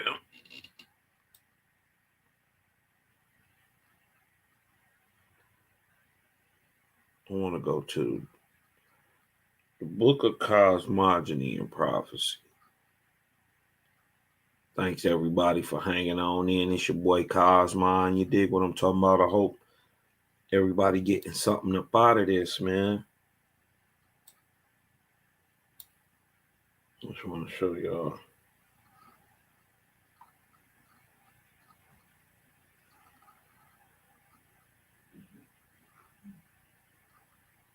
This is 11 and 13. All right. This also goes as in why I espouse my theory that so-called white people and so-called black people, you dig what I'm talking about? Not necessarily different, but we use the sun different, and it is why chiefly I tell you that white people are the people of the sun, and black people are the people of the moon or the night, because you wither the sun in the day, right? You weather it. He doubles it upon himself, so he uses it. You weather it. Also, but, or, you know, in contrast to that light that you take in during the day, because everybody does, and everybody gives off vortex. If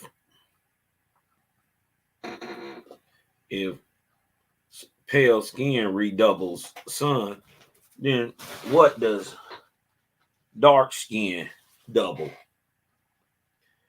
It have to be vortex or ether,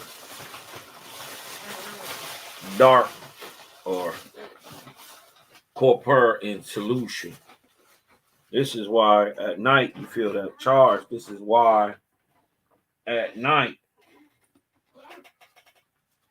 it is that you find every great festival, especially to the creator, you know what I mean, in praise and adoration of the creator, are done at night. You know what I mean? All the big ones anyway. So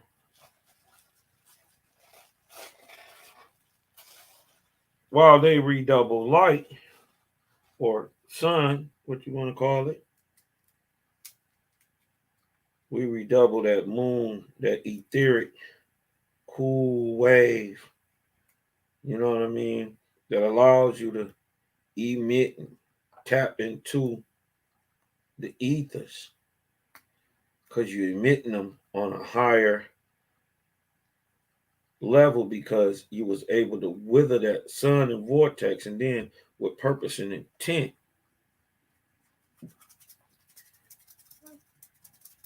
And perfect mechanism like the creator say he has, and he does a thing well done, you use the ether light or the dark, just like they use the sun. You redouble it, you get stronger, bigger, faster, heal yourself, you grow. You dig what I'm talking about? This is also going towards that point. But back to the vortex and the current, right? The ancient prophets, right? This is 11 and 13, Book of Cosmogony and Prophecy. The ancient prophet caused the worshipers to sit in the dark. Why? Because all people give off the negative current in the dark, which they received, negative in the dark, which they received as positive in the light. So we understand everybody received from the light, but some people redouble the light. You see that? We see everybody gives off negative current in the dark, but some people redouble that current. Shows up on earth as spirit manifestation many times. Or spiritual acquiescence, because if you got the angelic beings of the creator with you, true shards and stuff like that, you dig what I'm talking about, it's gonna go up and it's gonna be stuck, because you're gonna know for a certainty that something happened.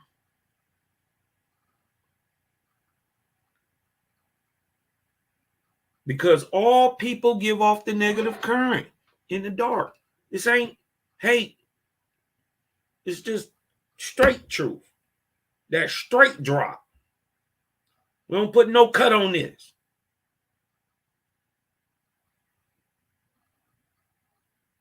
We pick this fresh off the tree and eat it. Because all people give off the negative current in the dark, which they received as positive in the light, and had them sit in the crescent while he sat in between the horns.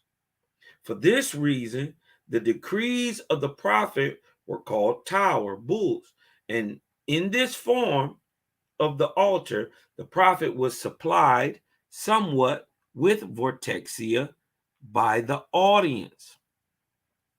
It also comes to this: vortexia is unseen power. But it is, without sense or judgment. It just is positive. It go. This is why they misunderstand it as logos. This is why they misunderstand the vortex, the toroidal force, as the logos, the logo, in the biblical narrative. You couldn't even tell a lie that big. He knew it was spinning, so he would even have to, even if he hit it, it would have to be in there. So even though it wasn't even admitted to by the false gods, there's a hint of the vortex in the biblical narrative. But you will have to get here and even understand it to be able to even expound on that, to make that a truthism. Behind this stands the life of every living thing. Period. If it has mass, length, and width, the cause of it is what? Vortexia, which is the unseen power of what? Vortex. Behind this stands the life of every living thing. Not only that, though. And next, behind all stands the creator Jehovih. All learning, science, and religion are just far off stepping stones. Listen, all learning, science, and religion are just far off stepping stones to lead man up to the Creator. To acknowledge this, listen, and to call on him constantly is to keep the road open to receive his hand and hear his voice. This is how. This is the how. Look at your father, man. He don't stop. He don't stop. He couldn't have slept after 6 days. Who was that tired back then after, woof, I created Adam. I can show you some sweet tea. You dig what I'm talking about? Who was that dude? Who got tired? I never did get that. You dig what I'm talking about? I never did get that.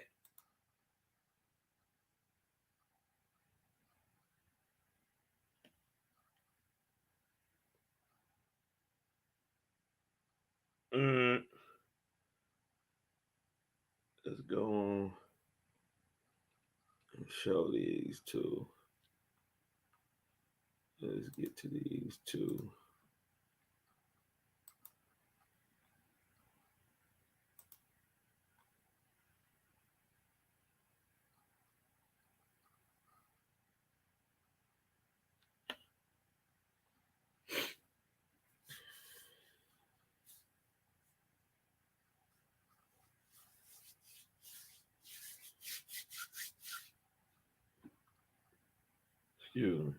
This is the book of Fragapati.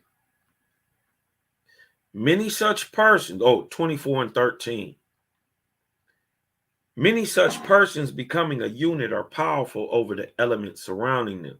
Disbelief in an all highest person is caused by weakness of spirit, resulting from disease or from prenatal sin, or by laudation of one's own self. See why abnegation of self and doing for others? Because if you always worried about doing for somebody else, you ain't got time to big yourself up. You got work to do. Because each one is his own self-esteemed all highest. They are without power, without unison, and without sacrifice, accomplishing little good in heaven or on earth. Let me roll up a little split by team. Let me play the jam. Selector.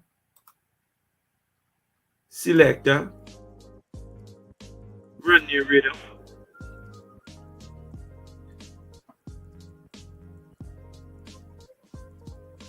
Selector, run your rhythm.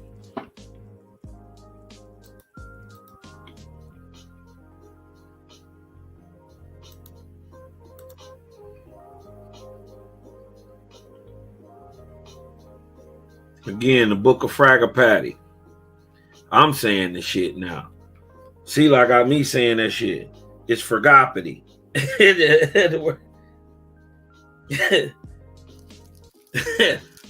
Fragapati. They are without power, without unison, without sacrifice, accomplishing little good in heaven or earth.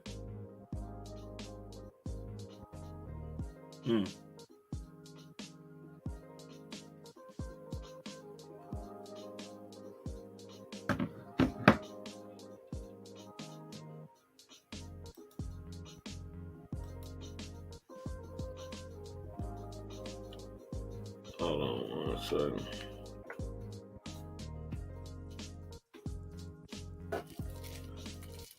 Let me roll my little splipper team. Let's get a little vibe going in here. Let's let it bang for a minute.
Yo.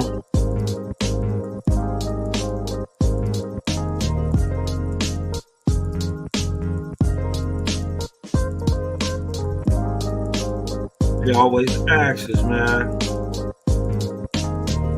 why you go so hard?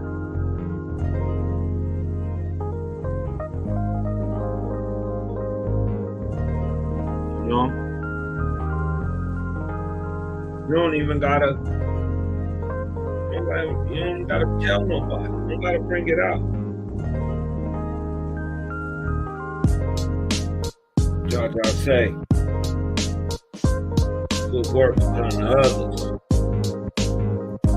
Guess what they do? Drew to they flee. Understanding that you know the higher law.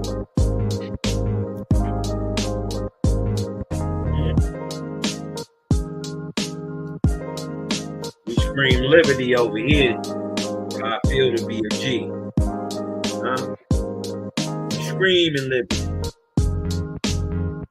Working for it. Striving for it every day.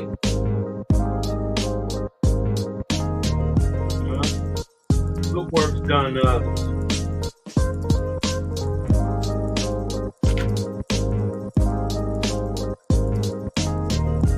This is the way.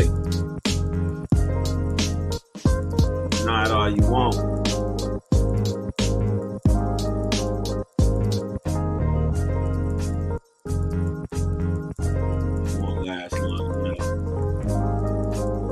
This game,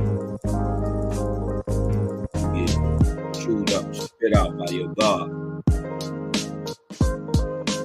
You get caught up in the system, in the trap. What we know is good folks don't have to get away from bad folks. This is why.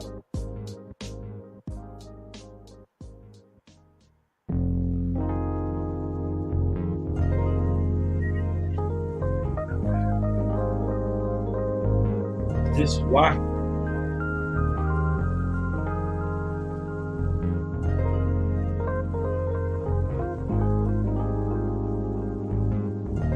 Because we understand that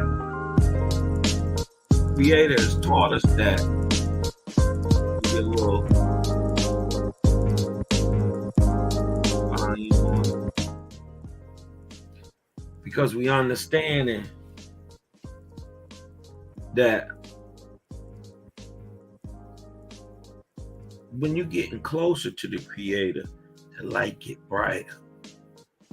And all the misunderstandings and mistruths and half-truths and untruths and flat lies told, it just start to melt.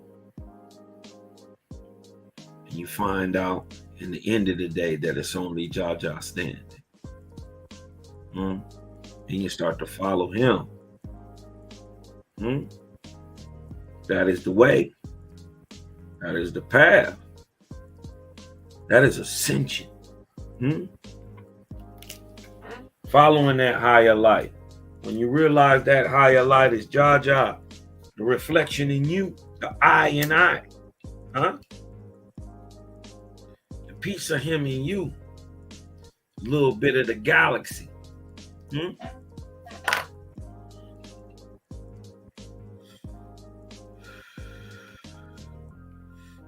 You know what I mean?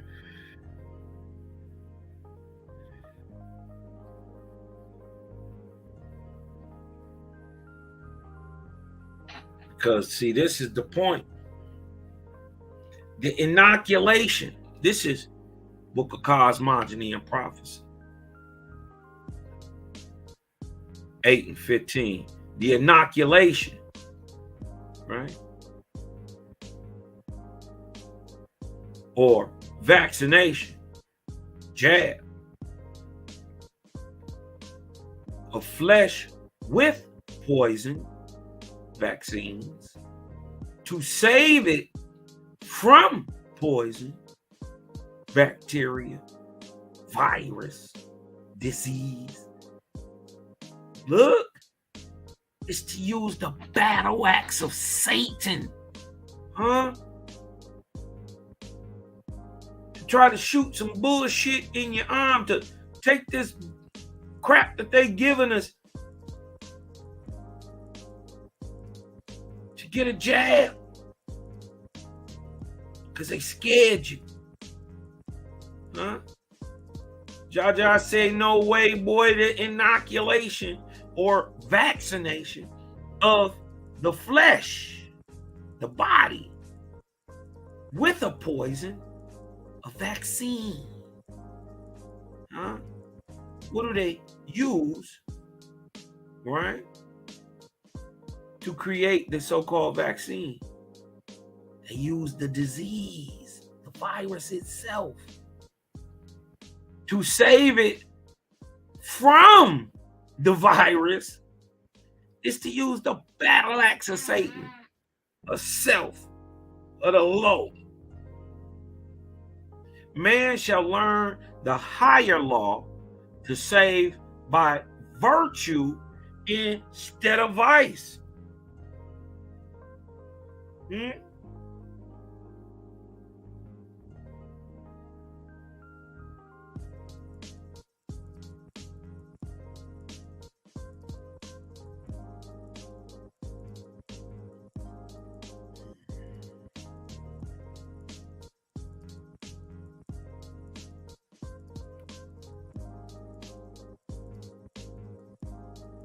Why?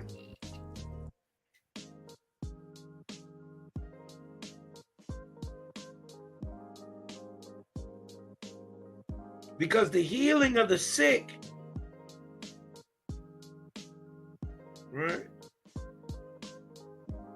Book of Judgment, 17, chapter 9, the healing, because the healing of the sick may be compared to giving alms to the poor and saying, have not I done a good work? You gave some money to a poor nigga, right? And you say, oh man, I did a good thing, didn't I? You feel good about yourself. I say to you, these were of the past cycles. They shall now consider what shall be done to prevent sickness.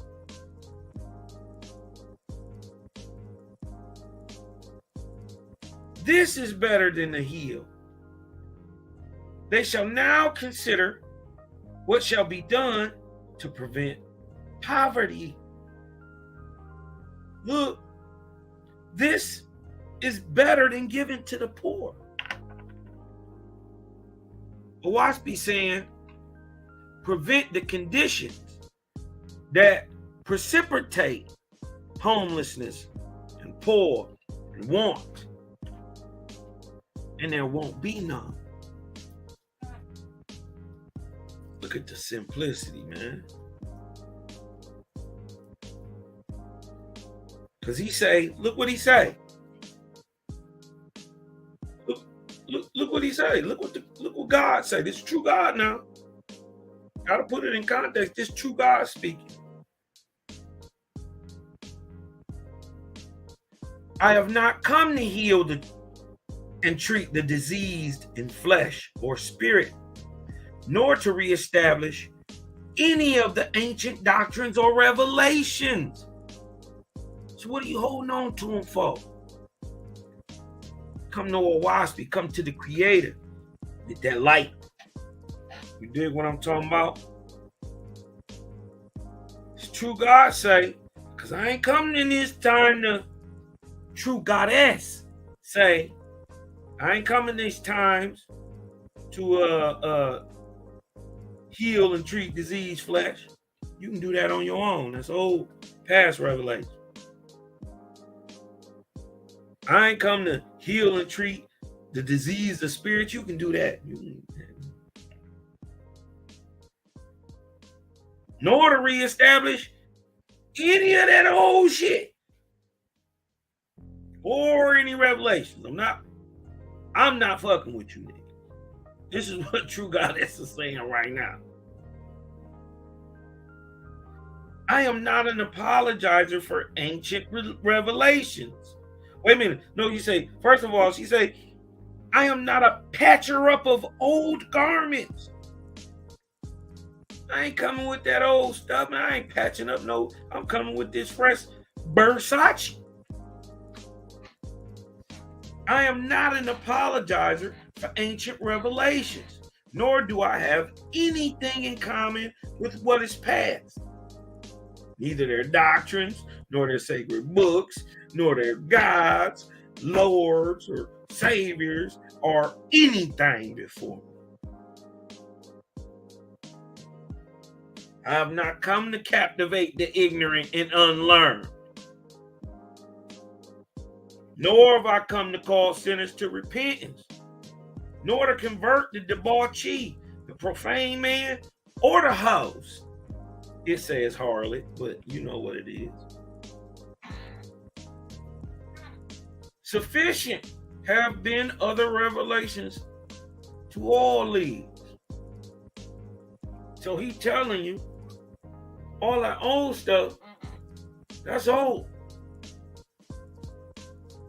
And this new stuff is what's popping. Right? Be the old where the old is. But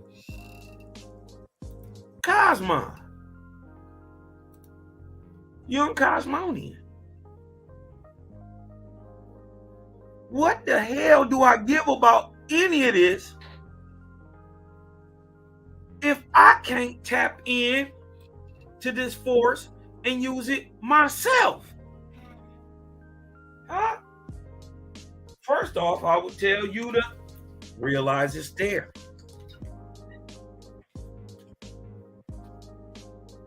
Secondly, I would say practice a herbivorous diet. Do good works to others. Try your best to purify your thoughts. Go into meditation and go into yourself and talk to Jah. He say something every time, whether we listening or not. He don't never. He do stop talking sometimes. Or he'll say, "You're gonna talk about." He hit you with the. Nigga, did you just ask me that? You dig what I'm talking about? He said, I've not come to captivate the ignorant and unlearned, nor have I come to call sinners to repentance, nor to convert the debauchee, profane man, or the harlot. Sufficient have been other revelations to all these. But what's the new?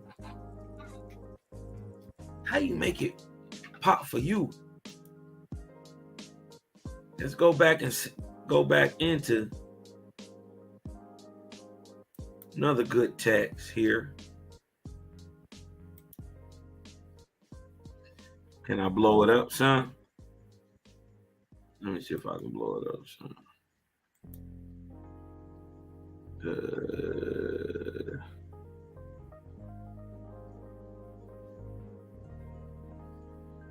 This is the Book of the Law 1. Right? This is Book 1, Session number 4, January 22nd, 1981. They are channeling right now. Right?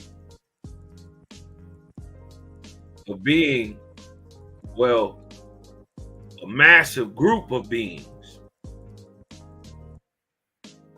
moving in one called Ra. Let's check what Ra got to say. Now notice, the pyramidal structure was always used. Why? Because it is one of the conical shape, or the pyramidal shape. This is why they always say with conical shape, the lingam gave power. This is why they always say magical things and dragons and great treasures and hordes of wizards always lived in caves. It is the conical shape. It is the reason why the wigwam is round. It is a reason because the energy, the vortex, the healing force, the force of all forces, moves in a vortexian or whirlwind pattern. But what we find it is that because it has mass, length, and width, it has vortex. And the pyramidal shape is the best puller of vortex. And depending on by how it's created, the actual pyramid and what it's created of, it'll pull vortexia better. But just because it's a shape, this is what I want to get to you. Just because it's a shape, a manifested thing in creation, a triangle, 3-dimensional, it is pulling vortex, and because of the conical shape, it siphons even greater.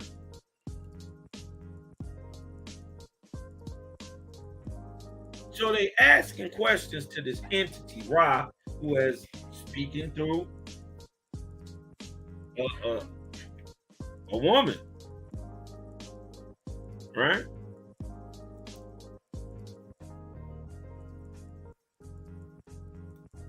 Let me blow this up. Let me see about it. Okay, wait a minute. Okay, maybe it's at the bottom. I didn't see that down there. Hold on. Let me hide this. Okay, here we go.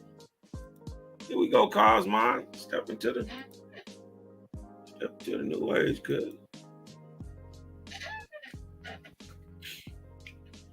I am Ra. Greet you in the love and light. Listen, of the infinite creator. I communicate with you now. The questioner says, when we finished the last session, I had asked you a question that was too long to answer. It had to do with the shape of the pyramid, its relationship to the initiation. Is this the appropriate time to ask this question? I am Ra. Yes, this is an appropriate time and space, or space and time, to ask that question. Does the shape of the pyramid have an effect upon the initiation?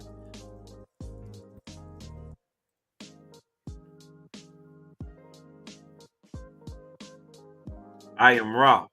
As we begin the last session question, you have already recorded in your individual memory complex the first use of the shape having to do with the body complex initiation. The initiation of spirit was a more carefully designed type of initiation as regards to the time and space and time ratios about which the entity to be initiated found itself. If you will picture with me the side of the so-called pyramid, and mentally imagine this triangle cut into 4 equal triangles. You will find the intersection of the triangle, which is at the first level on each of the 4 sides, forms a diamond in the middle, which is horizontal.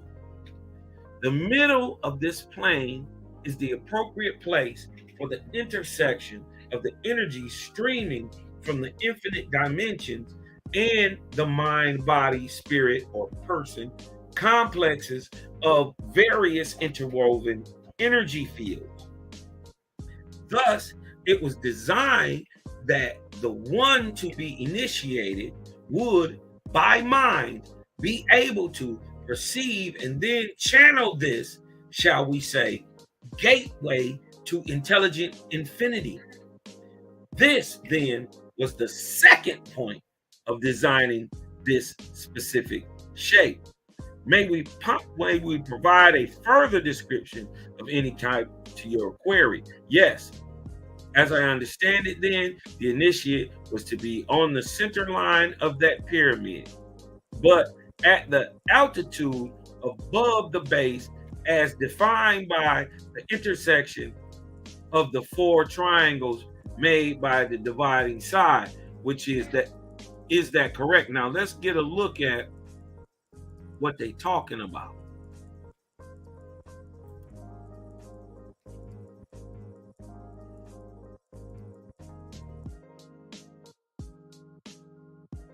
You dig what I'm talking about?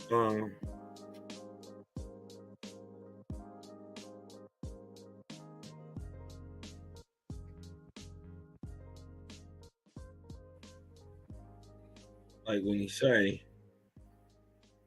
cut it in multiple shapes, it's talking about cutting it into triangles, right? That they'll find four equal triangles. That right here you find a so-called king's chamber, and at the next line below it you find a queen's chamber, on the line to dump this energy being pulled in from the earth and generated up, bomb out, pulled through the earth. This is why third cavity or room is down here. Vortex is rising from the earth, pulled through and pointed up. The use of this force, this vortexia, can keep a man in stasis for as long as he's within the vortex. And this is how they kept men like Dofma alive while they were going 30, 40 days into the heavens of Osiris and Baal and Hermes, you know what I mean? After all, as they're going into these atmospheric realms of Hara, you know what I mean? And even on the lowest level, they so grand and glorious. You dig what I'm talking about? But let me get over here real quick.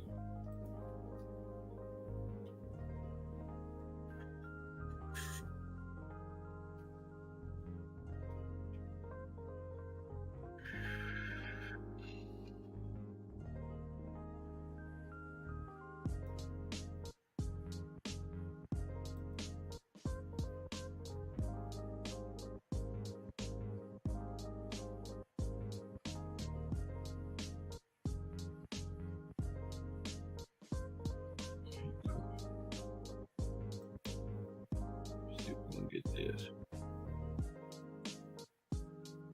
They're talking about at the level that you cut this to four equal triangles. It's right here, so-called king's room.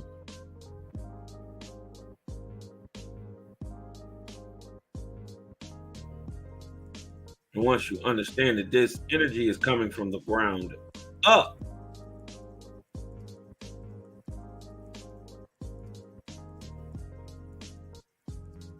bounced, boom, boom, and out.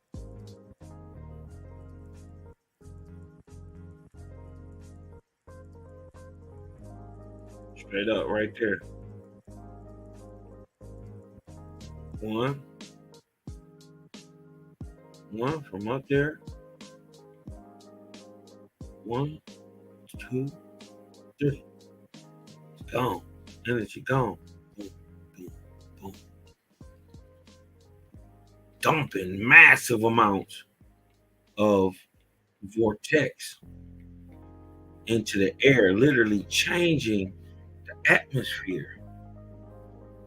You dig what I'm talking about? Allowing things to be bigger.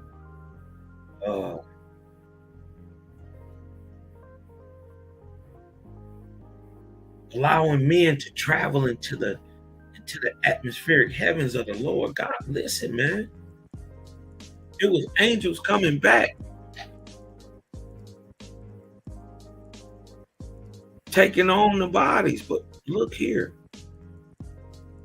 right on the line,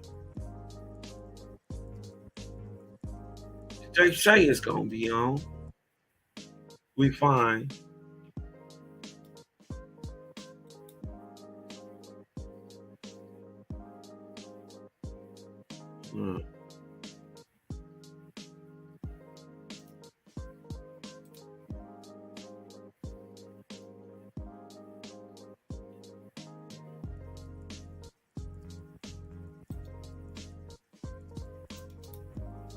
yeah. Here go a picture of it. Here's a better picture of it.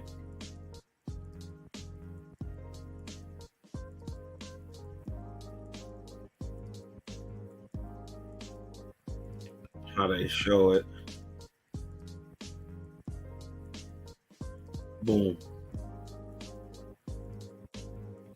Now y'all see it down here? The energy wave bounced 3 times. Within, okay, my bad. I'm going a little far.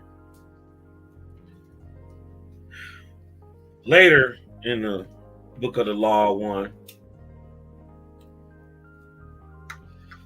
it explained what they did with these levels of light. Because each one of them did a different thing. Right? But it bounced 1, 2, 3 times. And off the top, dumping energy, balancing the what they might call chakra points or global nodal energy points of the earth. You dig what I'm talking about? Balancing it like almost like a piano, tuning it. You know what I mean? To where it plays the perfect pitch. Right now they're old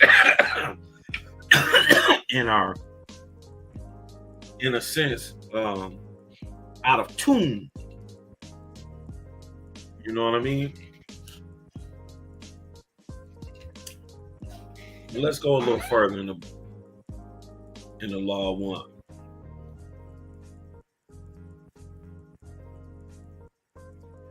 As I understand it, then, the initiate was to be on the center line of that pyramid, but at an altitude above the base, as defined by the intersection of the 4 angles made by dividing each side. Is that correct?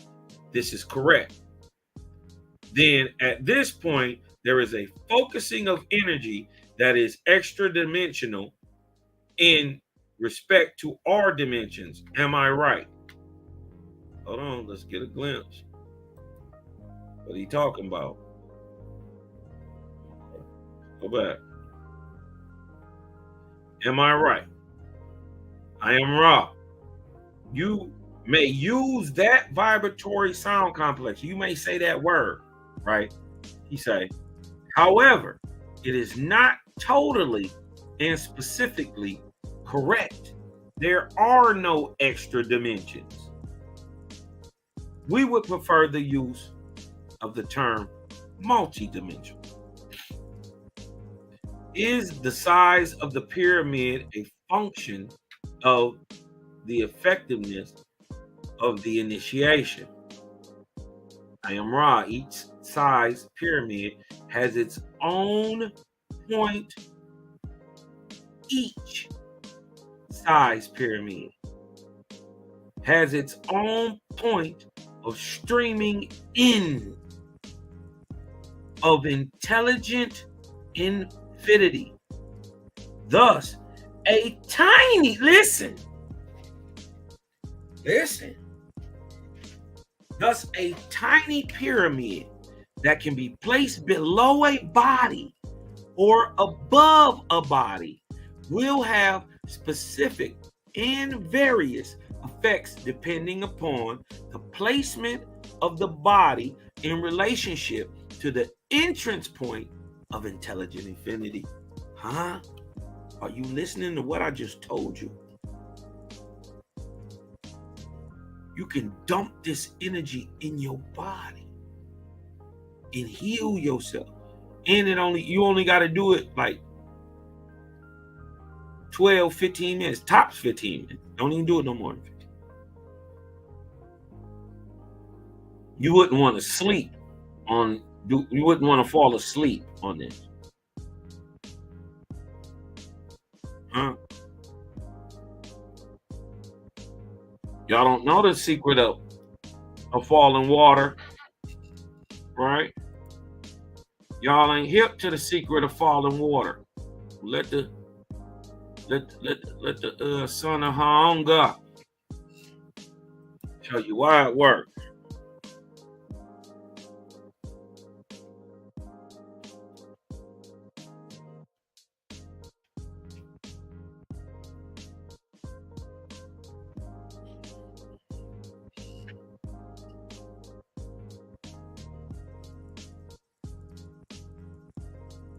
In the Vedic understanding, it is called a lingam. Same thing a pyramid do.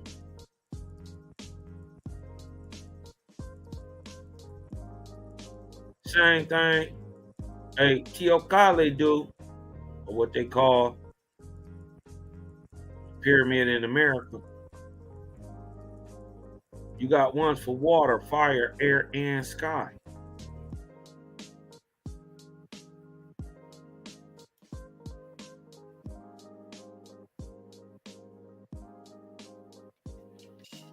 See,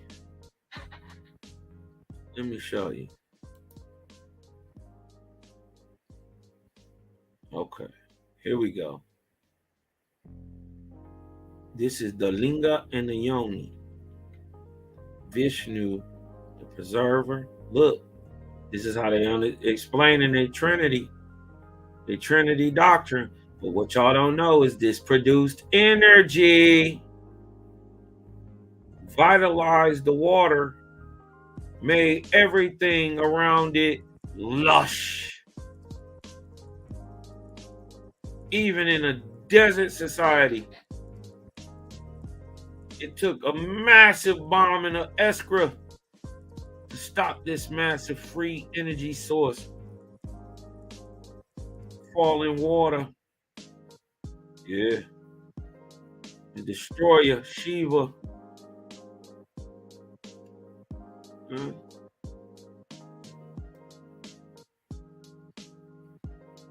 Look at this.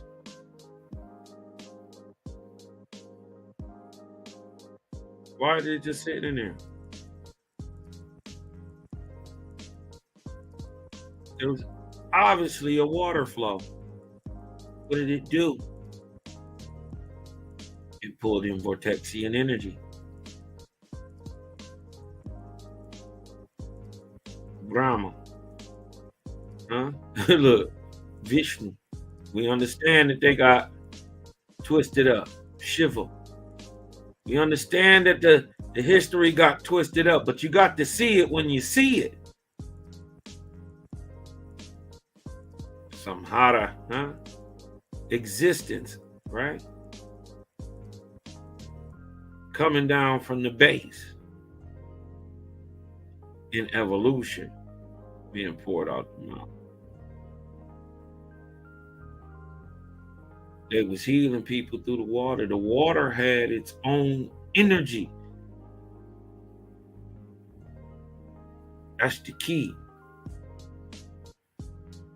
Man, and it was dominating ancient civilizations. The people who understood this free energy, the Harappians, the ancient Chinese, the ancient Vedic, you dig what I'm talking about?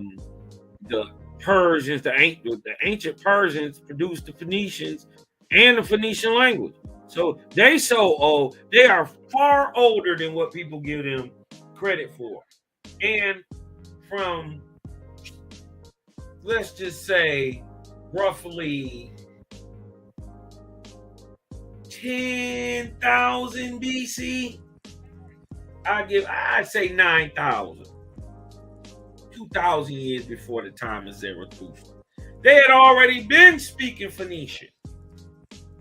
And it was such a dominant language that not only every language, not only the languages of its time and everything that came down, everything that came down from this fused up language called the Phoenician. You did what I'm talking about, where we saying the same thing basically, but we write it how we want to. That's basically what they're saying. But they was dominating. Look at the lingo. Everywhere you see it. These boys was using a technology. And look at this.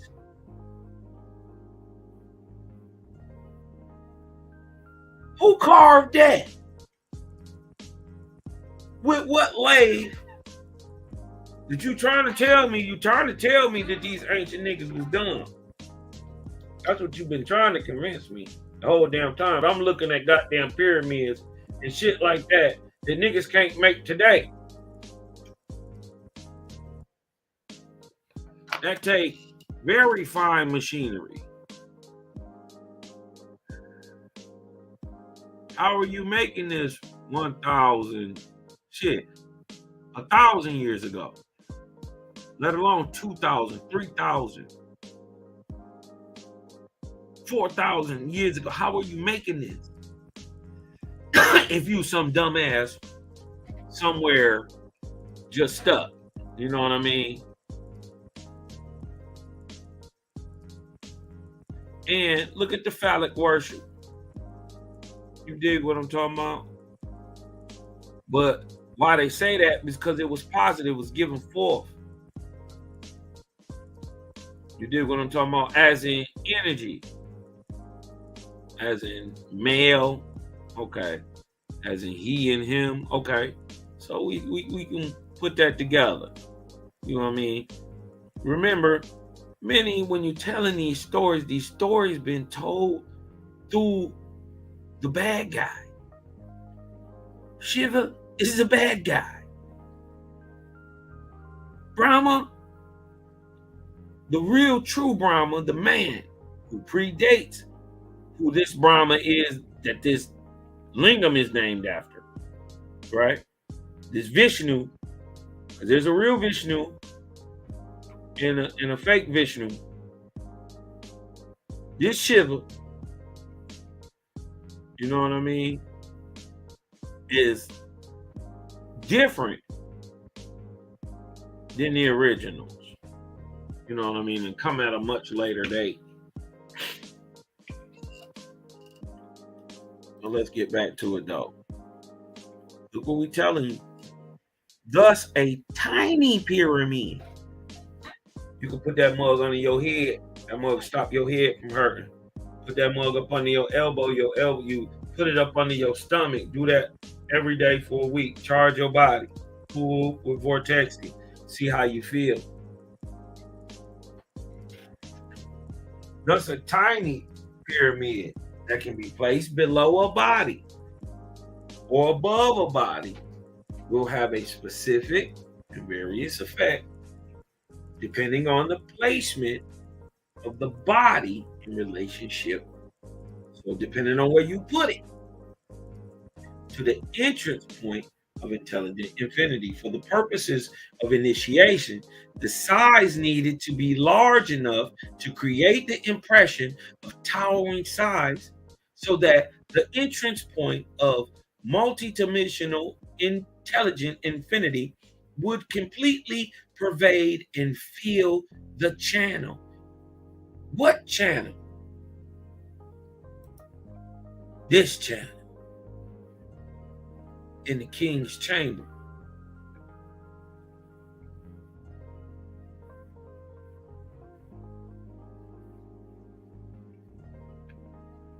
Boom.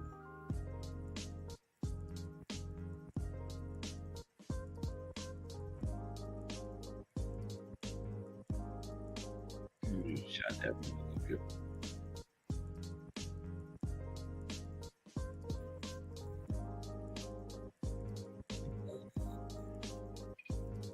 King's Chamber.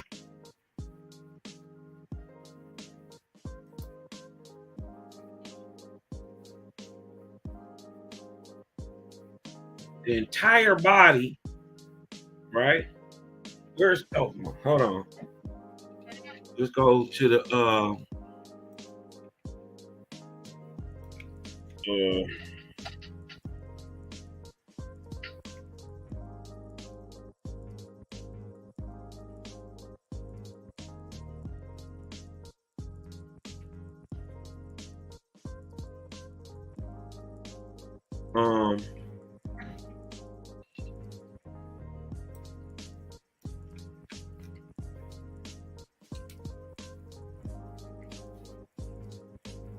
let's go to the Book of Wars.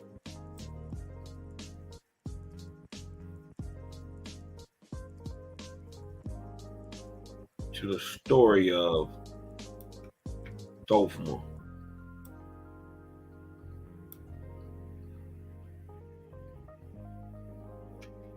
You can see in the Book of the Law 1, they saying it needed to be big and they needed to be placed at these specific geometric points, which, by the way, all measure up to the grand, what do they call that? The golden ratio, or what we call the spin of the vortex, the measure of the spin of the vortex, micro and macro. And on this earth, it spins to the golden ratio. Everything. Because it is the measure and understanding mathematically overall of our the nature of our vortex, right? Intelligent infinity would completely pervade and fill the channel, the entire body being able to rest in this focused area. Furthermore, it was necessary for healing purposes that both channel and the one to be healed be able to rest within that focused point.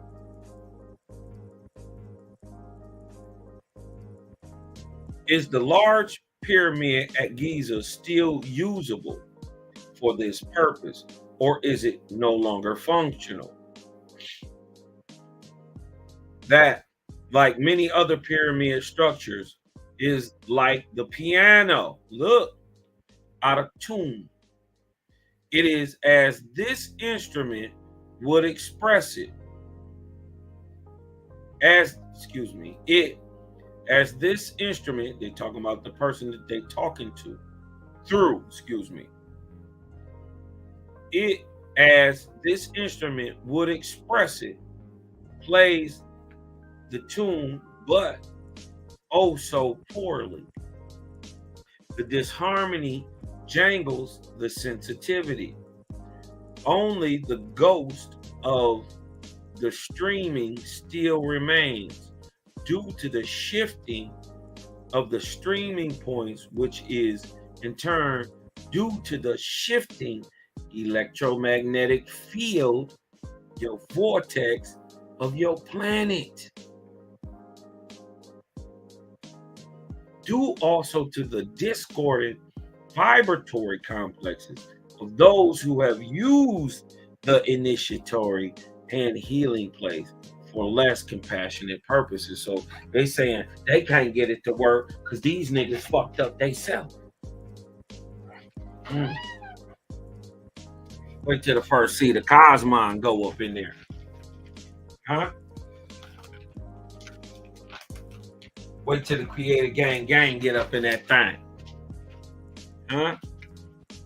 Let it turn on in.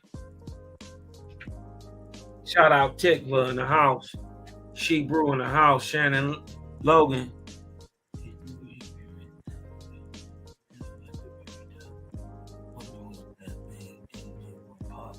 Shannon Logan. It's funny you say that. Let's just go back a little bit. Let's just go back.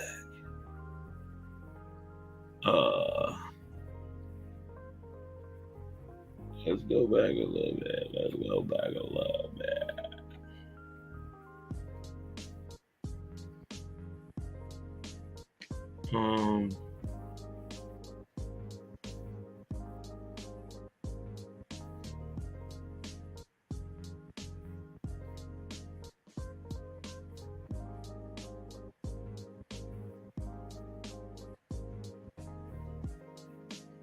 Let me find it real quick.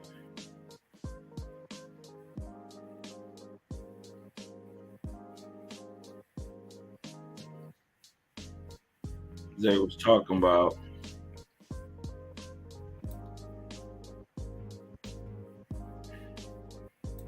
hold on.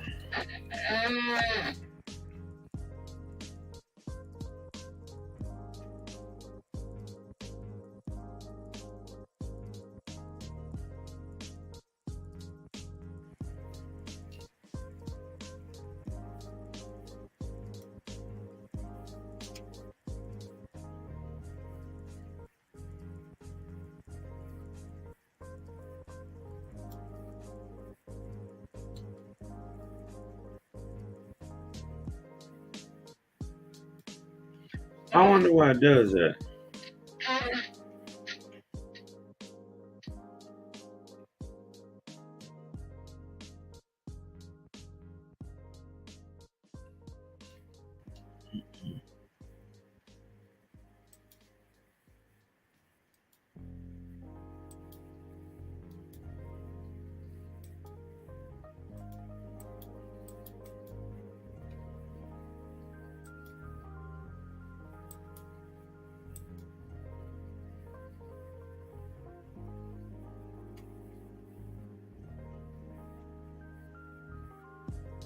Let me look at this.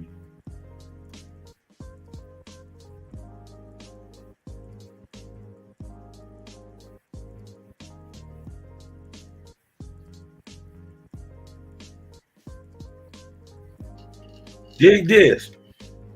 This is interesting too. But then to get down here into the capstones, you dig what I'm talking about? Right? About basically how everything has a spirit. You dig what I'm talking about? Watch this. You say, questioner, yes. You mentioned that the pyramids were an outgrowth of this. Could you expand a little on that? Were you responsible for the building of the pyramid, and what was the purpose of the pyramid? I am Ra. The larger pyramids were built by our ability using the forces of one. The stones are alive. It has not been so understood by the mind, body, spirit distortions of your planet. The purpose is, they're talking about the chemical structure. Quantity, it is all alive, because if it's all vortex, then it can all be brought together and brought to dissolution. By knowledge through understanding of the vortex. The purpose of the pyramids were two. Firstly, to have properly oriented place of initiation for those who wished to become purified or initiated channels for the law of one. Two, we wish then carefully guide the initiates in developing a healing of the people whom they sought to aid and of the planet itself. Pyramid after pyramid charged by the crystal and initiate. So you had to notice. You had to have an understanding of the you had to have the understanding of the con, the great Tao sign. Huh? You had to know how it worked. Because the crystal don't work without the initiate. You gotta have the right intent, the right focus, the right vortex charging the crystal, and then the shit focus it and it work. This is the ancient energy they looking for that they can't find no more. It's in the crystals. That's the source. These are the batteries.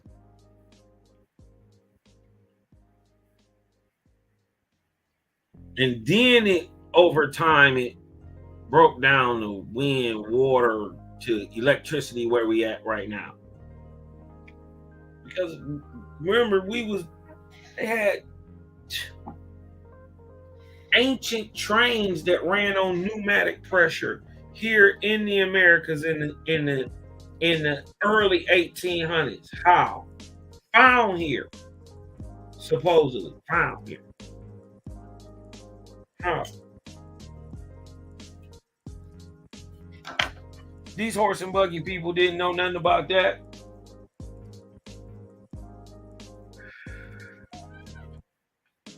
Huh? The pyramid charged by the crystal and initiate were designed to balance the incoming energy of the one creation with the many and multiple distortions of the planetary mind, body, and spirit. In this effort, we were able to continue work that brothers within the Confederation had effected through building of other crystal-bearing structures like America, and thus complete a ring, if you will, of these about the Earth, as this instrument would have us vibrated surface, the Earth's surface. This instrument being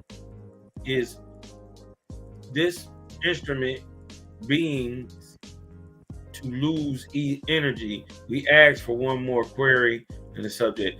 You might mention it. You said you might mention that originally there was a capstone on the pyramid at the top. What was it made of, and how you moved the heavy blocks to build the pyramid? What technique was used for that? I requested this question be asked in our next blah blah blah blah blah blah. Okay, so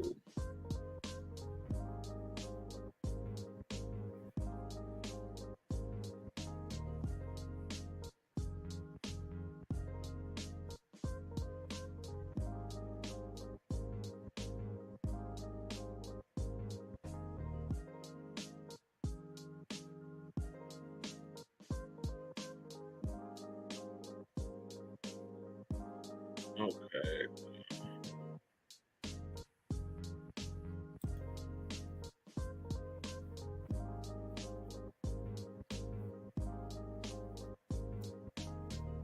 Here we go. At the last session, we had two questions that we were saving for this session. One having to do with the possible capstone on top of the Great Pyramid at Giza.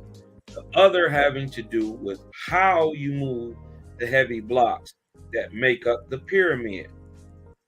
I know these questions are of no importance in respect to the law of one, but it was just my judgment.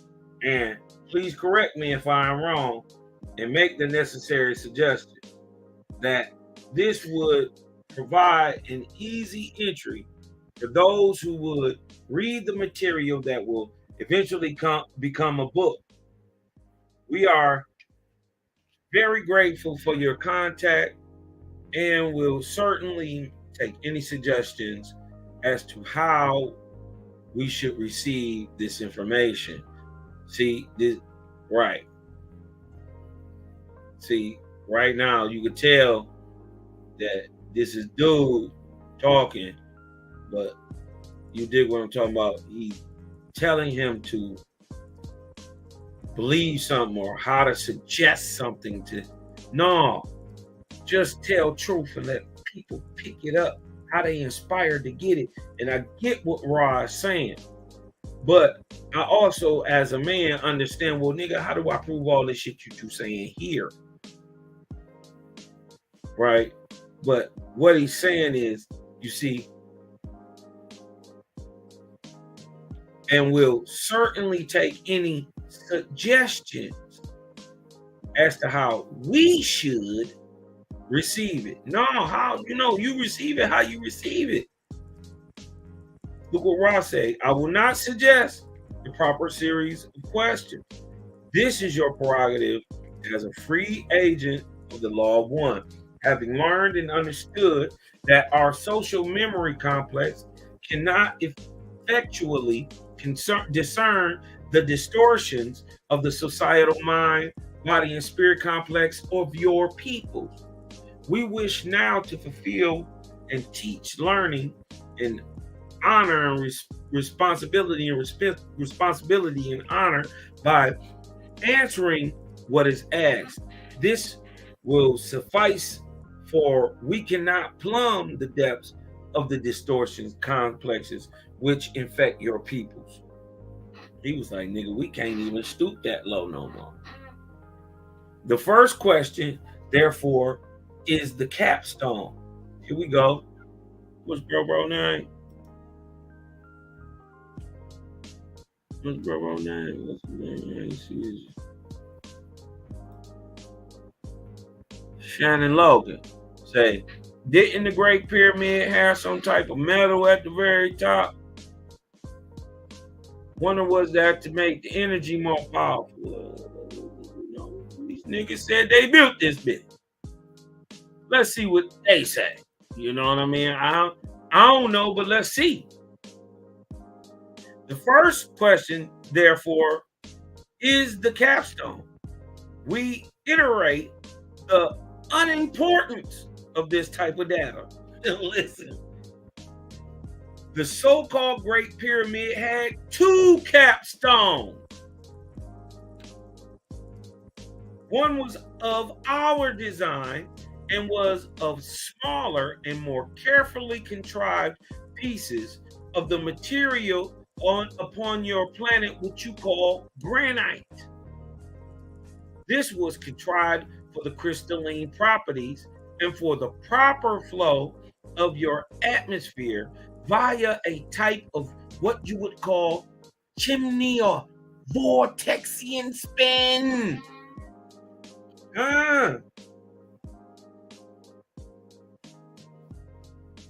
They say they contrived it, like they just threw it together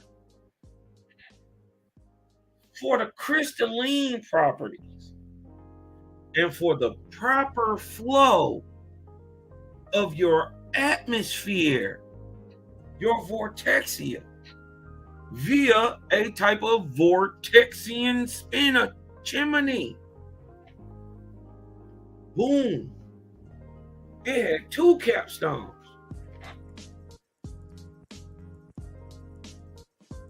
Look what it says. At a time when we as a people had left your density, the original was taken away and a more precious one substituted. It constituted in part of a golden material. This did not change the properties of the pyramid, as you call it, at all, and was a distortion due to the desire of a few to mandate the use of the structure as a royal place only. He asked him, what you mean by chimney? What was its specific purpose?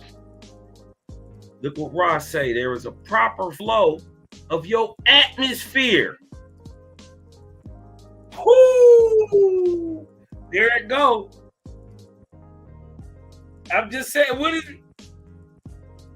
Thank you. Good night, folks. It's your boy Cosmo Cal. It's been real. You dig what I'm talking about? there is a proper flow, a spin of your atmosphere, which, though small, freshens the whole of the structure. Huh?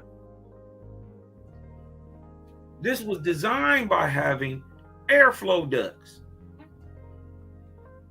as this instrument might call them, situated so that there was a freshness of atmosphere without any disturbance or drag. Say, how were the blocks moved? Well, honey,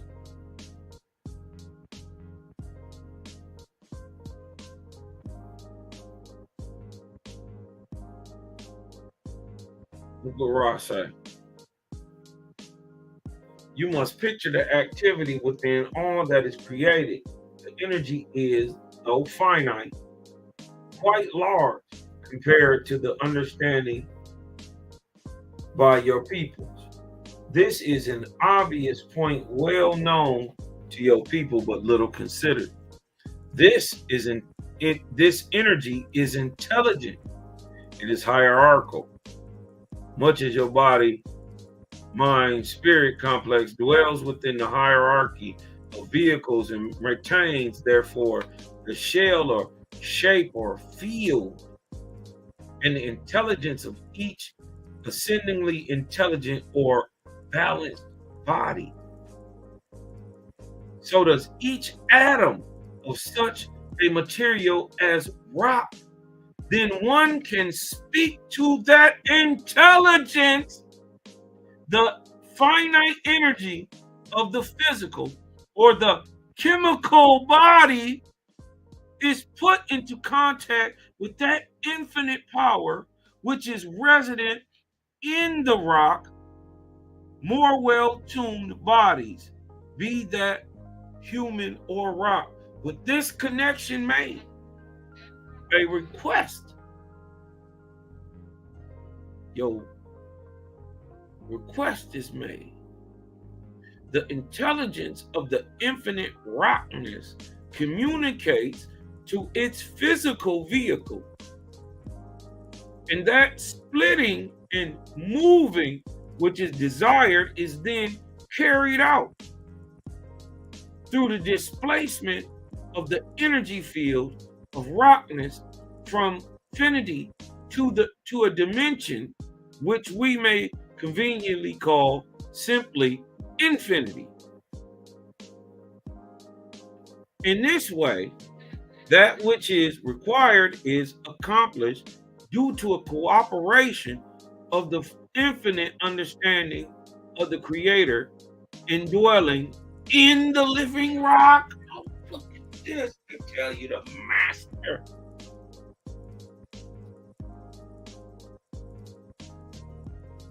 Master the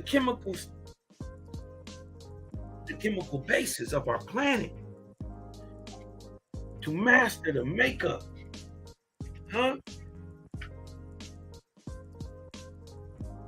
and with that understanding, right, comes an ability to get in tune with a so-called inanimate object and make that inanimate object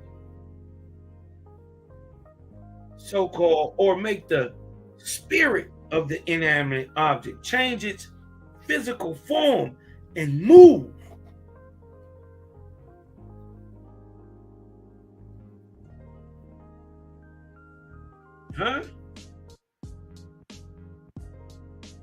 The mountain came to Muhammad.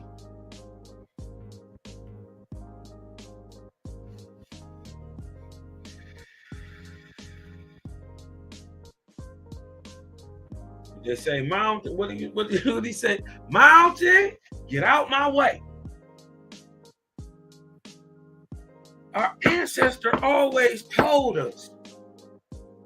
Our ancestors always told us, right? This is that same understanding. I want y'all to understand it. This is the same understanding that our ancestors been telling us for a long time, that everything got a spirit.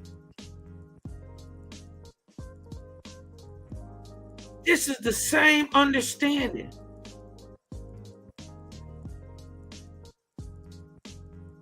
To be able to tap in that spirit, firstly, you must know that what he say?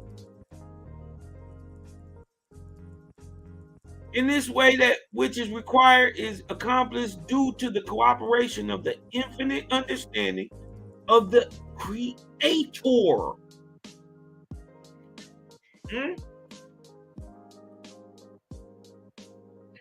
That understanding that the rock is just part of the Creator. That you can ask your Father anything. You can ask him to move a mountain. And he can do it. You can do it. Because you made the request. An intelligent, infinite energy, the Creator, through the vortex, answered you.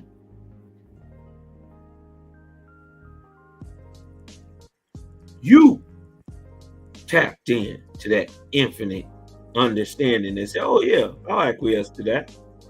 Let me get out of your way. Let me move the Himalayas for you, buddy.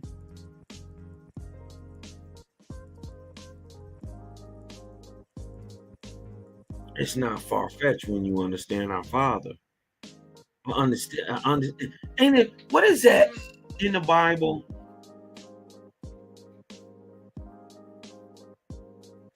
Yeah. It's made to heal people, Shannon Logan. That's what it was originally made for. But think about it. It would emote energy too, all around it. So people who are in even smaller pyramidal-like structures could get this help.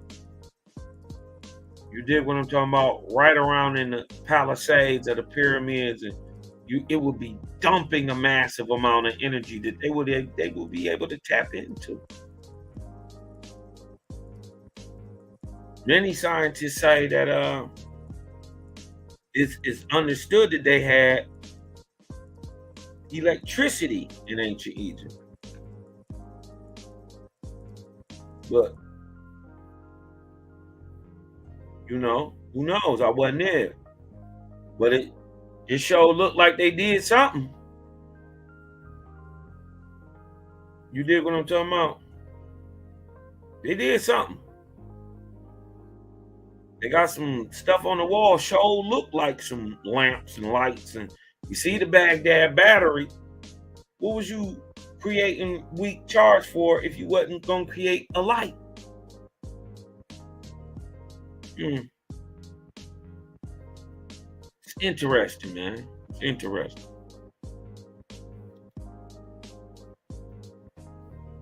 But let's get back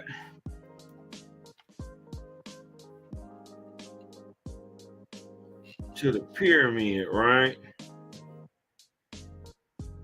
We was in lesson 4, right? Where we finding out that you can use these pyramidal structures in the finer. I bet you that organite do work with it. But the finer the material you use, the more it pulls in vortexic energy and the type of a genetic. Also, I wouldn't right now today use one of the baser structures like concrete or necessarily the like even granite. I wouldn't use that type. I would use a more crystalline type structure. You dig what I'm talking about?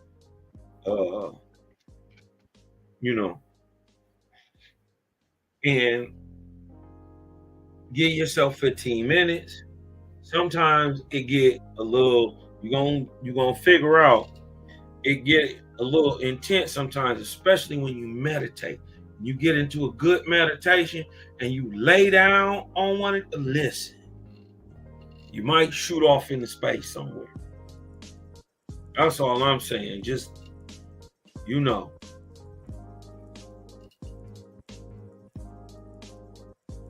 Right. The disharmony jangles the sensitivity. Only the ghost of the streaming still remains due to the shifting of the streaming points, which is in turn due to the shifting electromagnetic field of your planet. Due also to the discordant vibratory complexes of those who have used the initiatory and healing place for less compassionate purposes. Would it be possible to build a pyramid and properly align it and use it today from the materials we have available? I am Rob. It is quite possible for you to build a pyramid structure. The material used is not critical. Listen, merely the ratios of time-space complexes. However, the use of the structure for initiation and healing deepens completely upon the inner disciplines of the channels attempting such work. Right? So they're saying not only on the quality of what is made, but the quality of the person trying to take up on this type of understanding. You trying to, don't get greedy. You did what I'm talking about. You may not be here yet. Maybe you need just a little trinkle of this in that little vortex here in you just to get you feeling right. You dig what I'm talking about? But maybe you're not ready for death trance yet. All in due time, family.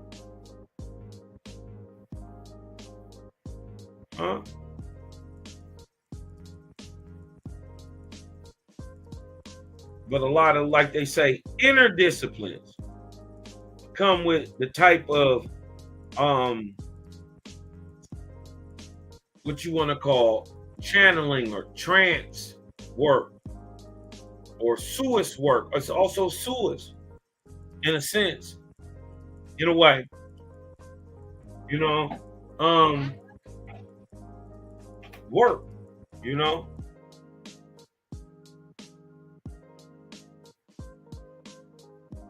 Look what it say. However, the use of the structure for initiation and healing depends completely upon the inner disciplines of the channels attempting such work. So the channel can be better than the material. The material can be better than the channel. But when they right. My question then would be, are the individuals incarnate upon the planet today who have the inner disciplines to, using your instructions, construct and initiate in a pyramid they build? Is this within the limits of what one on the planet today can do? Or is there no one available for this? Good question. There are people, as you call them, who are able to take this calling at this nexus. So it's saying there's some people who can do this now. However, we wish to point out once again that the time of the pyramids, that's reminding me of something.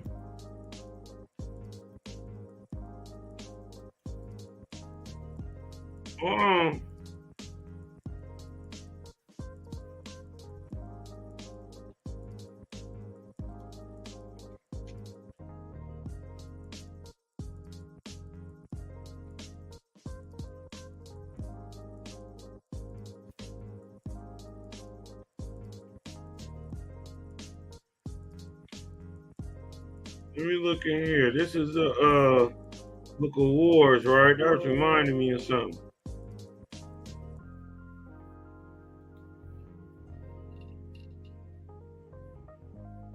just reminded me of something.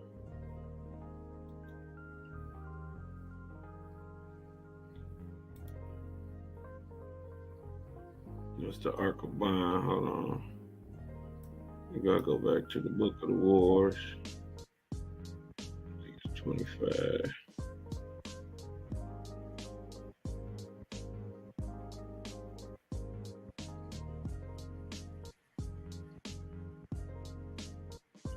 It's down here somewhere.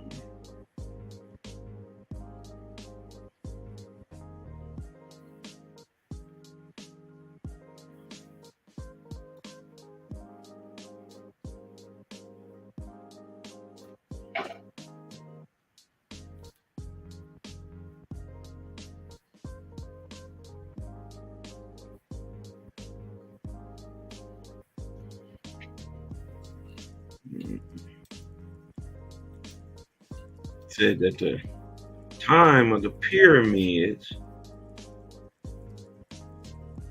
however, we wish to point out once again that the time of the pyramids, as you will call it, is past. That's reminding me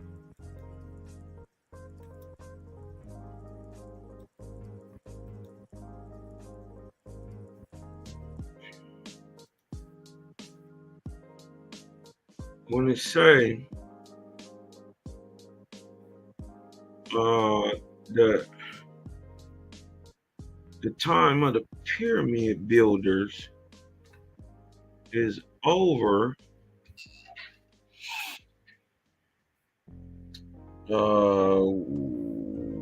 That's when Nugon,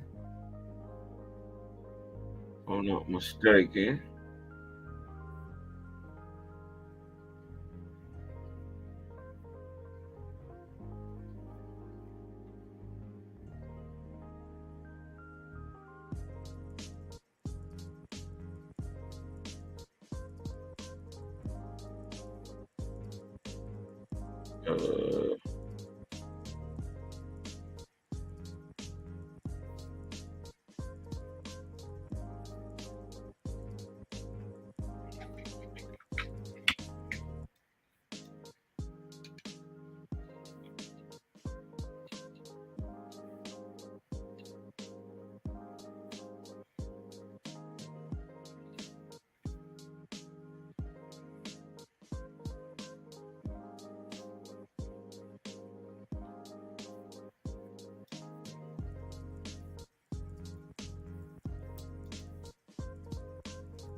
I don't like this one. This one's a little different. It go up and down, but sideways.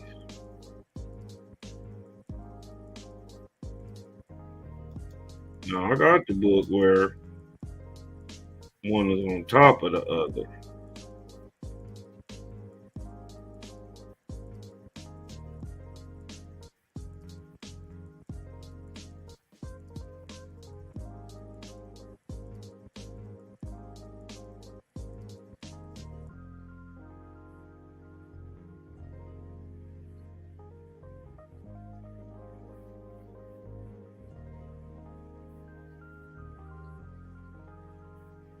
Mm.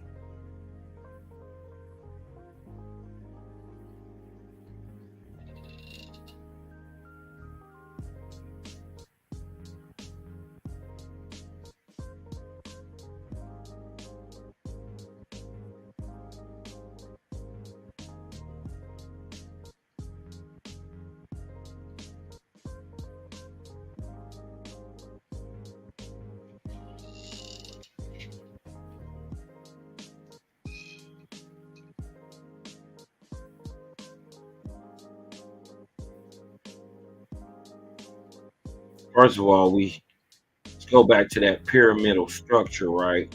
Here we find Osiris. Right.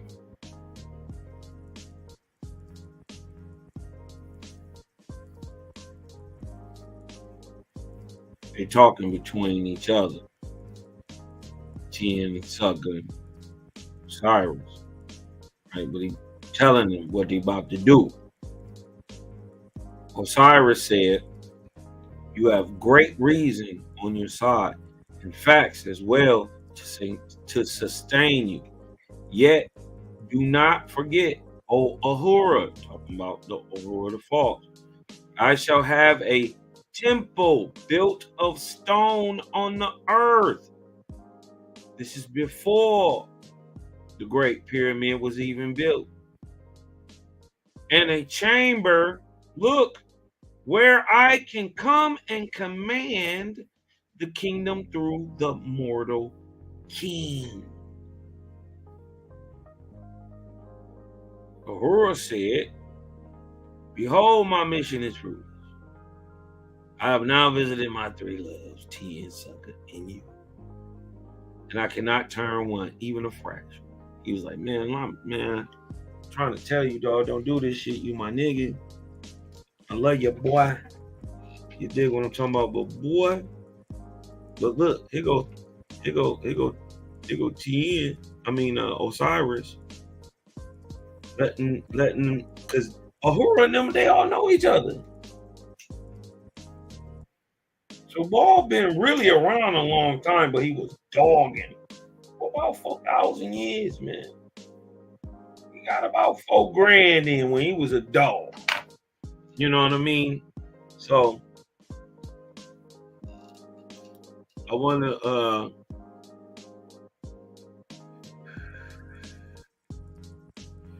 this is also right here where Osiris is talking to Thothman, right? We're gonna show what they was doing in there. Where a man, what did it say?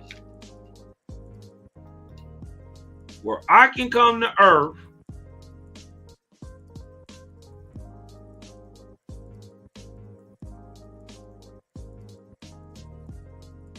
I shall have a temple built of stone on earth, and a chamber where I can come and command the kingdom through the mortal king. We know Osiris, Chelemon, ran the kingdom of what becomes Egypt. The reason it's named after him is because one of his worker bees, Osiris worker bees, one of his generals that was up under him is named Egut. And he inspired the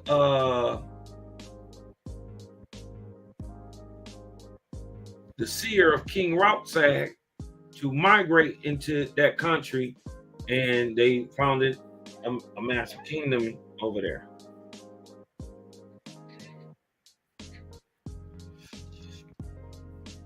Right, but watch this.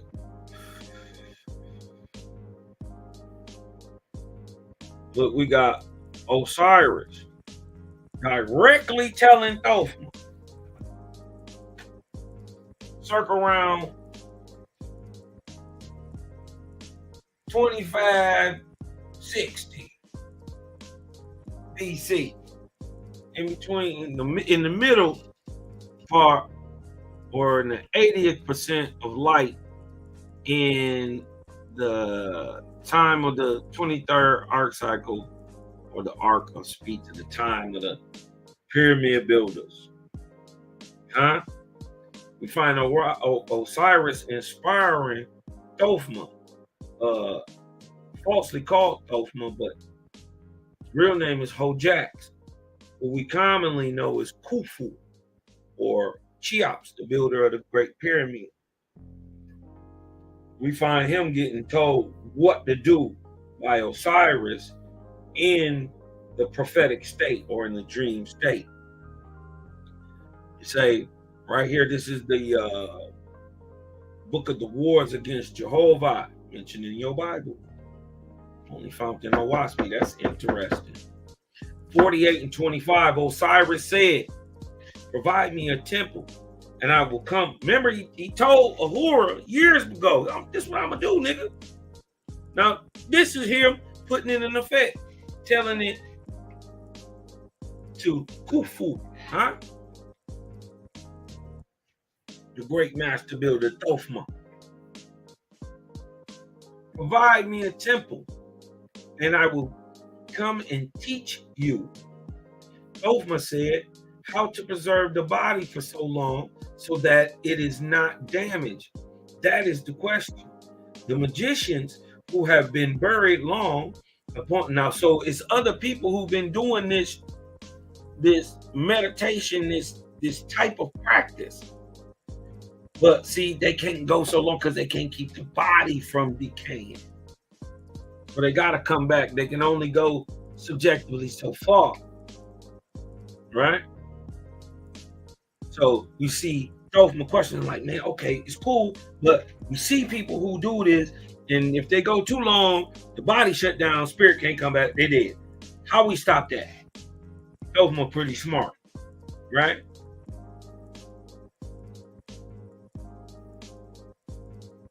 He say, the magicians who have been buried long, upon being dug up and resuscitated, find their bodies so damaged that they die soon after. And have you, O God, a remedy? Osiris said, you shall build a temple of astronomy and dedicate it to Osiris, the savior of men and angels. Jesus said that. That's what they say about Jesus.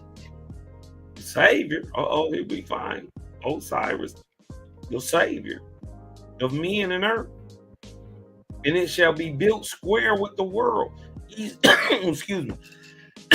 East and west, north and south, and the observing line shall be with the apex of the hidden vortex, which lies in the median line of the variation of the North Star, our sun's sun.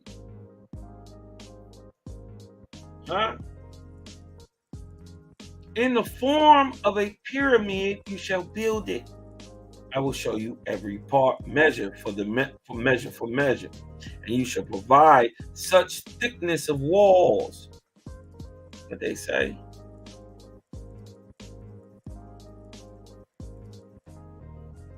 That it was for the dumbing down of the spirit. You dig what I'm talking about? So basically, wasn't no noise, wasn't no, you know what I mean, anything to mess with any part of the man. And look what we find. We found the dude who inspired it being built and who it was built for, telling them what to do,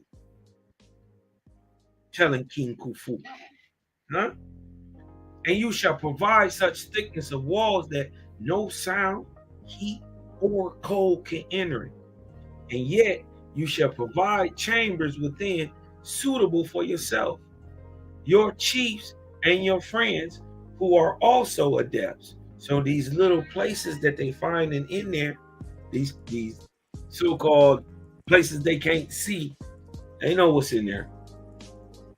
Or maybe they don't. But I doubt that they crumble. Them things ain't meant to fall. But they crumble. They ain't what they used to be, but work of art. But look, we find that nigga putting it up. Just the guy himself, telling this boy what to do, how to work it out. You should provide such thickness of walls that no sound, heat, or cold can enter in it. Yet you shall provide chambers within suitable for yourself, your chiefs, and your friends who are also adepts. For I have also provided the earth for heaven, and the heaven for the earth. And my angels shall come and dwell for a season on the earth. Look at this. And my earthborn shall go and dwell for a season in the heaven. Yeah, so they was taking over each other. Wow. The angel was coming down and manifesting in the body.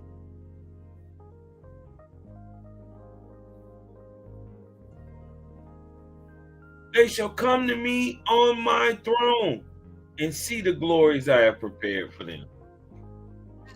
They say Osiris had a hell of a kingdom too.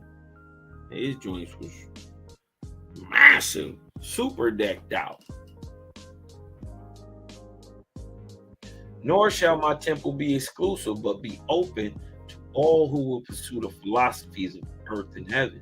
For which reason you shall build it with the sun and the moon, right? Now he done told you what it's for. For you and your homeboys, y'all adepts, niggas, so y'all can come up here, we can go down there. So literal angels are walking around. Man, this is crazy.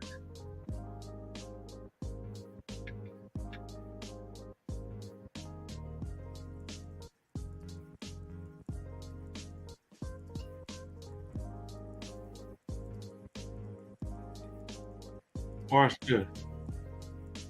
This crazy right here. Nor shall my temple be exclusive, but be open to all who will pursue the philosophies of earth and heaven. For which reasons you shall build it with the sun, moon, and stars, and it shall be a testimony to the nations of the earth that you are the highest of all mortals and first founder of the everlasting life in the flesh. This is what Osiris' trick was, that you're gonna be able to do this again. You're gonna come back. For as the angels of heaven, look, can return to the earth and take upon themselves corporeal bodies for a season, so shall you master your own flesh to keep it as you will. For this is the end and glory for which I created man on earth. Now remember though, this is Osiris telling Thothma, who he then tricked into believing he is the reincarnation of Thoth,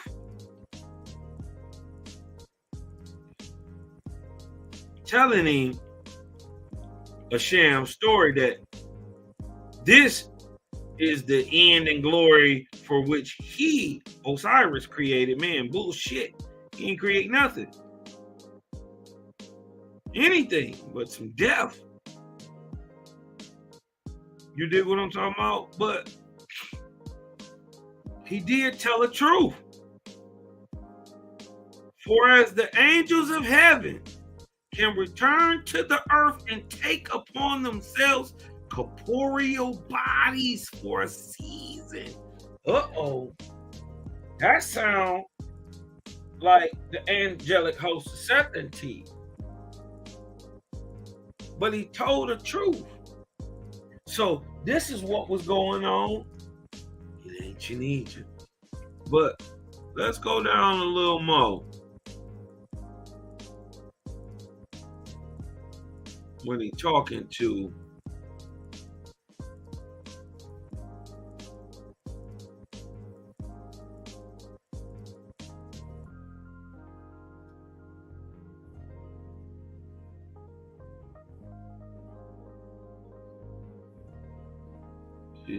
when he talking to Nugan and them.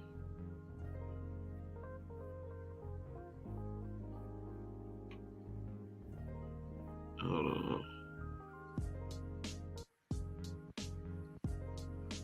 What he tell him though?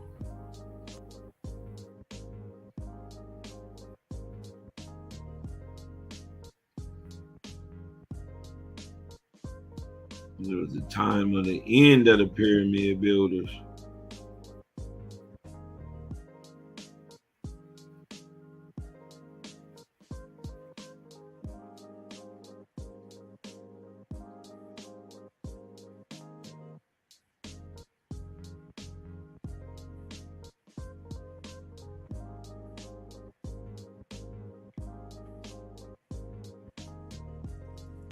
I think it's when he threw Osiris out the kingdom.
Okay, I'm looking for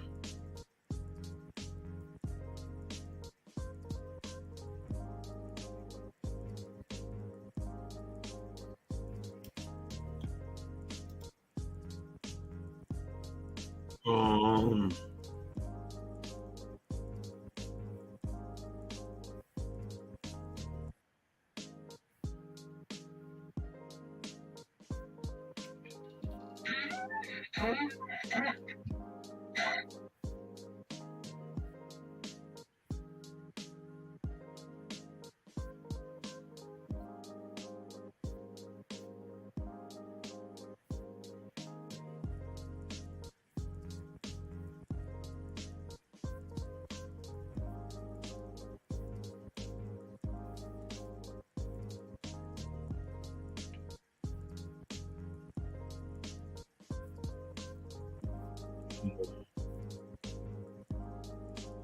I know it say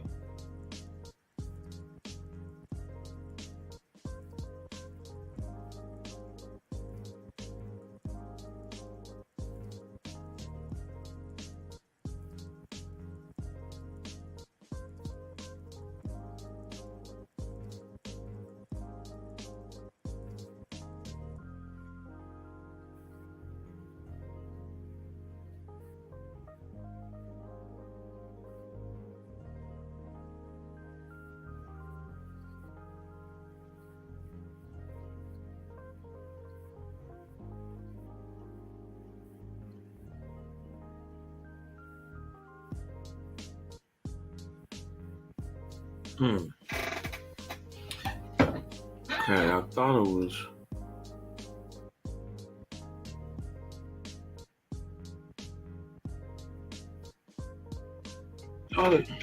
right here where it said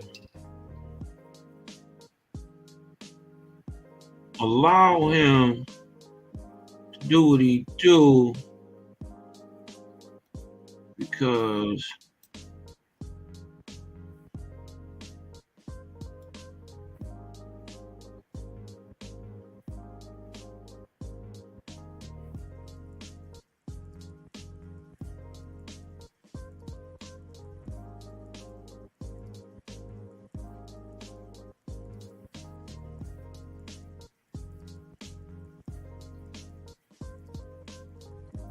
he allowed man to do what he was doing, right? Because it was the end of the time of the pyramidal age, and he was one of the last of the pyramid builders, and so he tolerated him.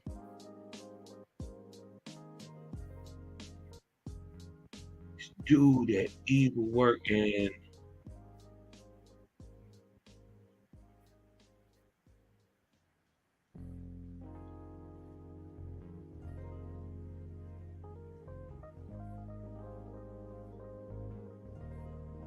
okay, this is when Cyrus is getting thrown in hell. Darius, you know what I mean? Oh, Anu Hasash, Tien Suga.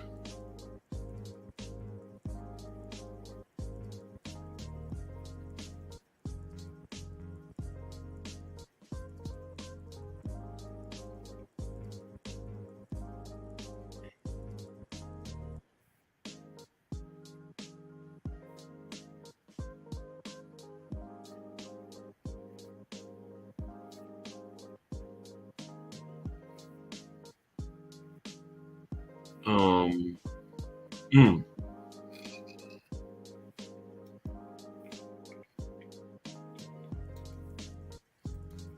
mm,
No.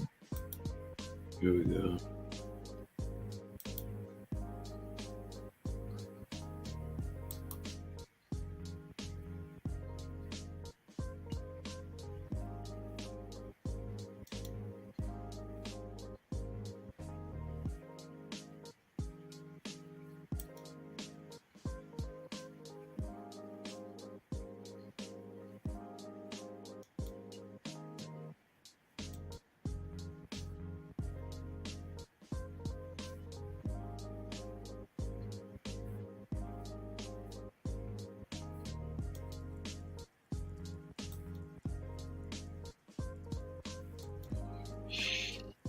Well, while I'm finding it, what they're saying is that basically they alluding.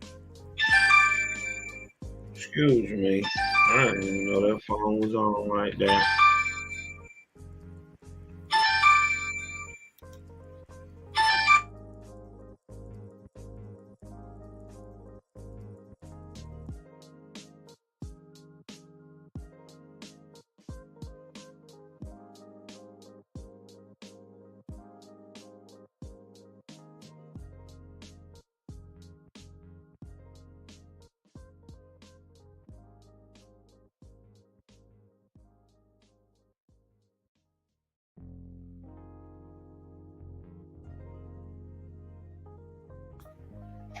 Super daddy work never done.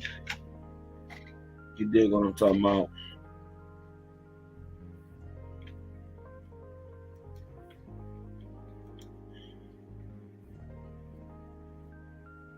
Man. Well, they allude to allowing a thing to happen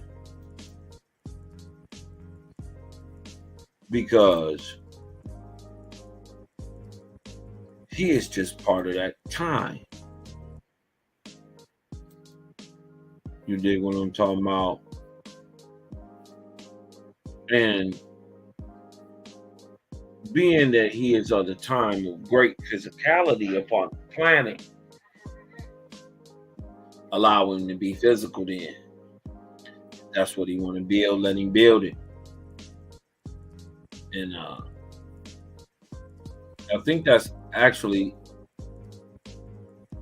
God speaking to Ahura, or Jehovah speaking to Ahura about Osiris actually building the pyramid. So, you know, I've been going in for a minute. 3:42. You know what I mean? But I want to finish the lesson off properly. So let's get back into the book of the Law 1. There are people, as you call them, who are able to take this calling at this nexus. However, we wish to point out once again that the time of the pyramids, as you call it, is past. It is indeed a timeless structure. However, the streamings from your universe were, at the time we attempted to aid this planet, those which required a certain understanding of purity. See, what people never take into account is the environment of the planet at the time these things were going on. They never think about that. The atmosphere. They think it's like what we have today. They have no clue what was going on. This understanding has, as the streamings revolve and all things evolve, changed to a more enlightened view of purity. Thus, there are those among your people at this time whose purity is already one with intelligent infinity, without the use of structures. Healers, patient healers can gain healing. May we further speak to some specific point? They ask, is it possible for you to instruct in these healing techniques if we could make available an individual who had the native ability. He said it is possible. We must add that many systems of learning or teaching the healing nexus are proper given the various mind, body, spirit complexes. We ask your imagination to consider the relative simplicity of the mind in the earlier cycle and the less distorted, but often overly complex views and thoughts or spirit processes of the same mind, body, spirit complexes after many incarnations. We also ask your imagination to conceive of those who have chosen the distortion of service and have removed their mind and body and spirit complexes from one dimension to another, thus bringing with them in totally latent form of many skills and understandings which more closely match the distortions of the healing patient process. He said, I would very much like to continue investigation into the possibility of this healing process, but I'm a little lost as to where to begin. Can you tell me where my first step should be? I cannot tell you what to add. I may suggest that you consider the somewhat complex information just given and thus discover several avenues of inquiry. There is one, health, as you call it, in your polarized environment, but there are several significantly various distortions of types of mind, body, spirit complexes or people. Each type must pursue its own learning and teaching in this area. Would you say then that the first step would be to find an individual with the ability brought with him into this incarnation? Is this correct? This is correct. That once we have selected an individual performing the healing, it would be helpful to receive instruction from you. Is this possible? He said this is possible. Okay, so hold on.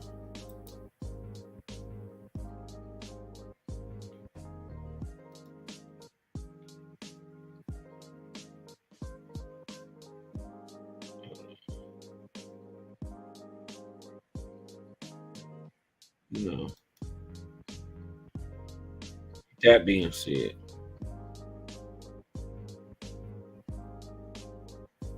it's a good bill, man. Got in a lot of info, laid it out there, tied it up with our wasp. We showed the healing force, showed why it healed. Because of latent force of Vortex heal. Showing you how to heal with the force of Vortex heal. Showing you where it comes from. Why the sun is important. How you use it. When you use it is important. And then the recharge and reboost. You did. We all gonna learn, man. We all building. You did what I'm talking about. The son of hunger, man. You watch our boy now, you know? Cosmonian kid himself, man. Peace to the righteous gods and Nirvanian goddesses. Creator gang gang.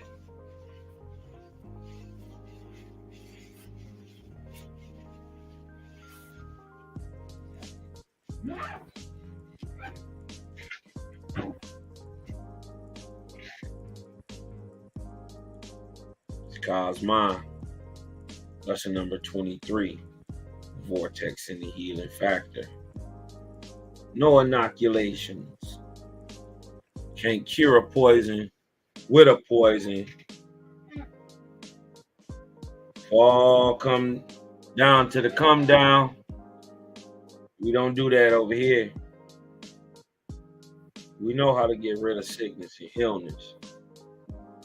live right, eat right.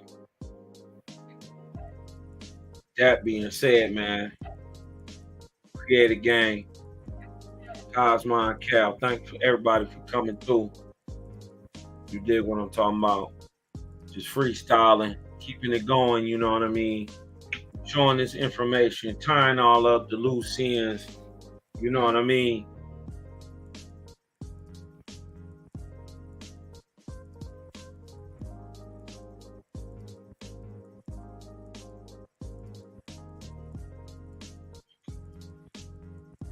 Thanks everybody for coming in, tapping in, hit that like button, sub, like, share. It's your boy Cosmonian. You dig what I'm talking about? Breathe in.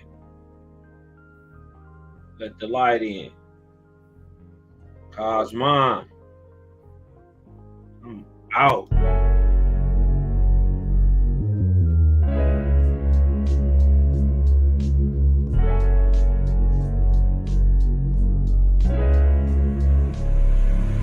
And oh yeah, put that Super 7 in the air. Tell me how you feeling when you're feeling up there. When you in the sky breathing rarefied air. When you're breathing rarefied air, oh yeah. Put that Super 7 in the air. Tell me how you feeling when you feel it up there. When you in the sky breathing rarefied air. When you're breathing rarefied air, oh, it's that Jehovih, that Chow Mein, that Papa Bull, that Tao Mein, since sunset in the arc of Wayne, my brain moving like Tao Sang, so as above, it's so below, that up and that down thing, this flow is atmospheric, I call that a ground game, see water is knowledge, so if I'm teaching, you're learning, so how your God make a sun without vortex and current, see the pattern is ponic, I'm reaching out for my people, oh watch me flow through your speakers, you feel the force of the ether, and when the force gets the equal, I'm taking off like an eagle. Police popped the pastor yesterday for pushing put equal. My DNA is Moshe. Mix that thing with higher water. My spirit rate is OTN. It's just a higher order. Got more light than Kavita. Rap a lot just like Tila. Went from sinner to saint. Shout out my big homie Sela. Got more torque than a sports car. Got more work than a door stop. In the 4 million I make, I'm giving the Dr. Umar. Oh yeah. Put that Super 7 in the air. Tell me how you feeling when you're feeling up there. When you in the sky breathing rarefied air. When you're breathing rarefied air, oh yeah. Put that Super 7 in the air. Tell me how you feeling when you feel it up there. When you in the sky breathing rarefied air. When you're breathing rarefied air, oh yeah. Super 7 in my rites and ceremonies. I'm married to Jehovah, holy matrimony. Confucius say, in the words of Caillou, before you hit the tomb, be a bridegroom. Only got one question for Miss Susan B. On how to last Ahu when it's now a Angui. Blame my inspiration, I'm just thinking thoughts. But in the way of God's, we gon' keep it short. Why Jesus wanna kill me, Matthew 10:34. Just a couple questions that I'm needing to know. Oh, watch me flow, it's so potent. Set the vortex in motion. Super 7, I'm floating across the Aegean Ocean. Oh, you a Muslim now, so I guess you making salat. Well, I'm an Israelite, I'ma make him at the Shabbat. Got Moses on the bumper, super slap off in my spaceship photosphere. So I stay lit, peace and light to the faith is so yeah. Put that Super 7 in the air. Tell me how you feeling when you're feeling up there. When you in the sky breathing rarefied air. When you're breathing rarefied air, oh yeah. Put that Super 7 in the air. Tell me how you feeling when you feel it up there. When you in the sky breathing rarefied